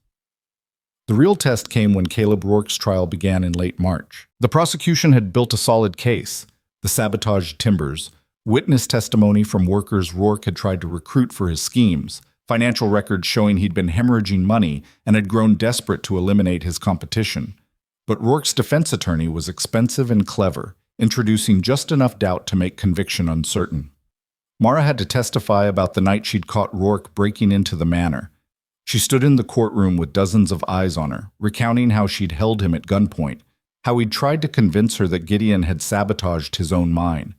The defense attorney tried to rattle her, suggested she'd been protecting her employer not out of duty, but out of improper attachment, implied that her testimony couldn't be trusted because she had a personal stake in Gideon's reputation. "Miss Hale, isn't it true that you were romantically involved with Mr. Cross at the time of this alleged break-in?" The attorney smiled like a shark scenting blood. "We weren't romantically involved at that time, no. Mr. Cross was trapped in a collapsed mine, possibly dying, and I was terrified I'd never see him again. But that fear didn't make me hallucinate an intruder. And yet just weeks later you became engaged to this man. Convenient timing, wouldn't you say? I'd say grief and fear have a way of clarifying what matters. Nearly losing someone makes you realize you don't want to waste time pretending you don't care about them. Or it makes you realize a wealthy mine owner might be a profitable match for a housekeeper with limited prospects." Objection! The prosecutor was on his feet. Counsel is badgering the witness and making unfounded accusations about her character. Sustained. Mr. Phillips, stick to questions relevant to the case. But the damage was done. The implication hung in the air that Mara was an opportunist, that her testimony was motivated by financial gain rather than truth. She saw the jury absorbing it, weighing it, and felt sick with the knowledge that her presence might actually hurt Gideon's case. When she stepped down from the witness stand, she caught sight of Gideon in the gallery. His expression was murderous, his hands clenched on the railing in front of him. She shook her head slightly. "Don't make a scene, don't give them more ammunition," and saw him force himself to relax, though his eyes promised retribution. The trial lasted 3 more days. The prosecution presented overwhelming evidence of Rourke's guilt. The defense created elaborate alternative theories involving disgruntled workers and competitive rivals. The jury deliberated for 8 hours. When they returned with a verdict of guilty on all counts, the courtroom erupted. Rourke's supporters shouted about injustice and wealthy men buying verdicts. The families of the injured miners wept with relief. Sheriff Dawson looked grimly satisfied, and the judge sentenced Rourke to 20 years in the territorial prison with no possibility of early parole. It was over. Finally, completely over. Outside the courthouse, Gideon pulled Mara into his arms despite the crowd, despite the watching eyes, despite every rule of propriety. "It's done. He can't hurt us anymore."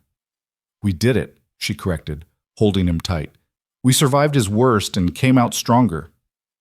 Speaking of surviving, he pulled back with a smile that had become increasingly common over the past weeks.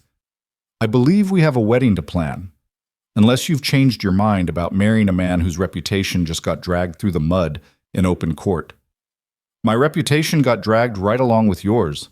We might as well be disreputable together." She smiled up at him. "Besides, I'm not interested in what the town thinks. I'm interested in building a life with you." They were married on a bright morning in April, when the snow had finally melted and the first wildflowers were beginning to emerge.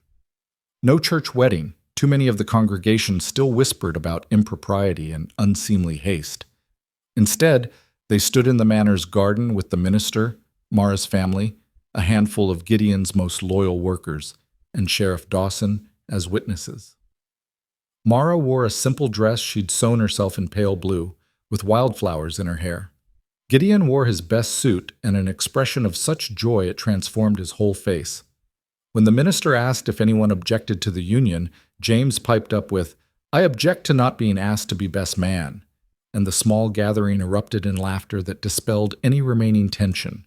They exchanged vows under the warming sun, promising to stand together through whatever storms might come. Gideon slipped a gold band on her finger, simple, elegant, inscribed inside with words only she could see. "My reason for living." She gave him a matching ring, and when the minister pronounced them married, the kiss they shared tasted like hope and new beginnings, and the kind of love that survives the worst life can throw at it. The small reception afterward was cheerful and intimate. Mara's father made a toast about never underestimating a determined woman. James declared he was gaining a brother and fully expected Gideon to teach him everything about running a mining operation. Sheriff Dawson predicted they'd weather the gossip just fine and gave them a set of matching coffee mugs as a wedding gift. As the sun set and the guests departed, Gideon and Mara stood on the front steps of the manor watching the lights of Frost Hollow twinkle in the valley below. "Happy?" he asked, his arm around her waist. "More than I thought possible." She leaned into him. "You know what the best part is? This doesn't feel like an ending. It feels like we're just getting started." "We are." Everything before this was just prologue. He turned her to face him, his hands gentle on her shoulders. "I have something for you. A wedding gift." He produced a key from his pocket. Not the key to the East Wing, but a different one, newer and shinier. "I had it made specially. It's the master key to the house. Every room, every door, because this is your home now, not just mine. I don't want any locked doors between us, any forbidden spaces. Everything I have, everything I am, it's yours."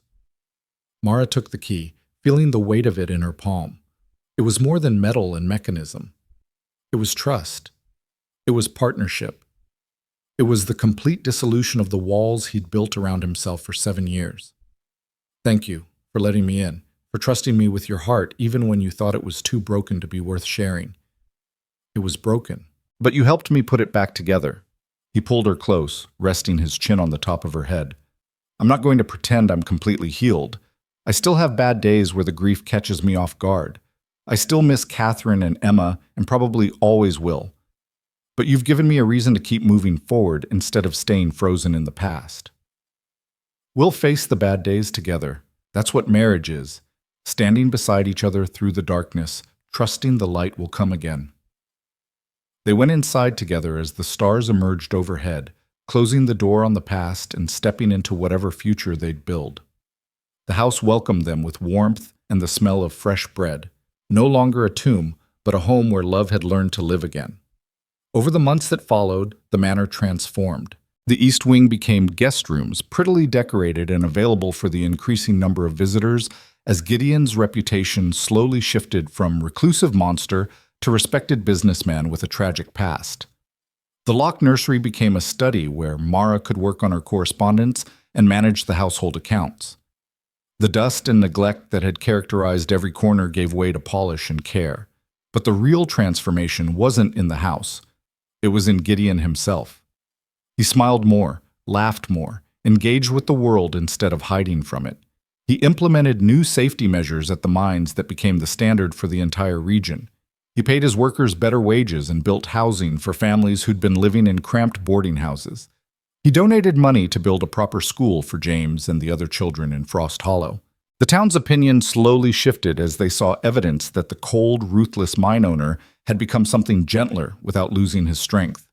The gossip about Mara faded as people watched her work alongside Gideon, not as some scheming gold digger, but as a genuine partner in both his business and his life. On a crisp October evening, Mara sat in the study working on household accounts when Gideon came in carrying 2 cups of tea. He set one beside her, pressed a kiss to the top of her head, then settled into the chair opposite her desk. "I've been thinking about something," he said, his tone carefully casual. "Should I be worried?" "Maybe. I want to talk about Emma's nursery, what used to be Emma's nursery." Mara set down her pen, giving him her full attention. This was the first time he'd brought up the subject since they'd packed away his daughter's belongings months ago. "What about it?" "I think—" He paused, choosing his words carefully. "I think maybe it's time to make it into a nursery again, if you're willing, if that's something you'd want." Her heart skipped. They'd discuss children in abstract terms someday, maybe conversations that never quite became concrete plans. But this was different. This was Gideon saying he was ready not just to imagine a future, but to actively build one. "Are you sure?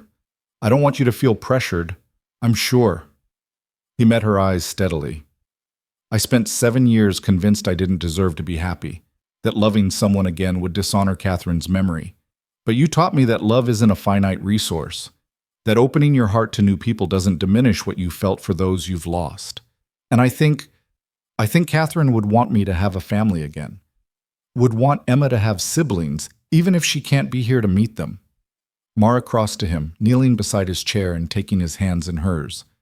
Then, yes, let's fill that room with life again. Let's build the family we both want. He pulled her up into his lap, holding her close. Thank you for being patient with me, for not pushing but also not letting me hide, for showing me that it's possible to honor the past while still embracing the future. That's what love does. It makes room for all of it, the grief and the joy, the past and the future, the pain and the healing. They sat together in comfortable silence, watching the fire burn low, two people who'd found each other in the aftermath of loss and built something stronger than either could have managed alone. The house settled around them with familiar creaks and sighs, no longer haunted by what had been but alive with possibility for what could be. Outside, the first snow of winter began to fall, blanketing the mountains in white and promising the cycle would continue. Death and rebirth, ending and beginning, the eternal rhythm of survival and hope that defined life in the Colorado high country. And inside the manor on the ridge, in the warm circle of firelight, Gideon Cross and Mara Hale looked toward the future without fear, knowing that whatever storms might come, they would weather them together. He had finally learned that the man who owned everything except his heart had found it again in the most unexpected place, in the hands of a practical, unbreakable woman who'd seen his worst and loved him anyway. The darkness had lifted, the grief had loosened its stranglehold, and in its place bloomed something infinitely more precious, a second chance at the happiness he'd thought was lost forever, with a woman brave enough to walk into his frozen world and refuse to leave until she'd helped him thaw. Some people believed that love could only come once in a lifetime, but Gideon Cross had learned different. Love could come twice if you were brave enough to open your heart after it had been broken. And sometimes the greatest act of courage wasn't avoiding pain, but allowing yourself to hope again despite every reason not to. The story that had begun with a desperate woman climbing a mountain to save her family ended with two people standing on that same mountain, looking out over a town that had judged them and doubted them and gossiped about them, and choosing each other anyway. Choosing love over fear. Choosing hope over despair. Choosing life over the safe numbness of grief. And in the years that followed, the manor on the ridge would ring with children's laughter again, would glow with warmth and welcome, would become what it was always meant to be.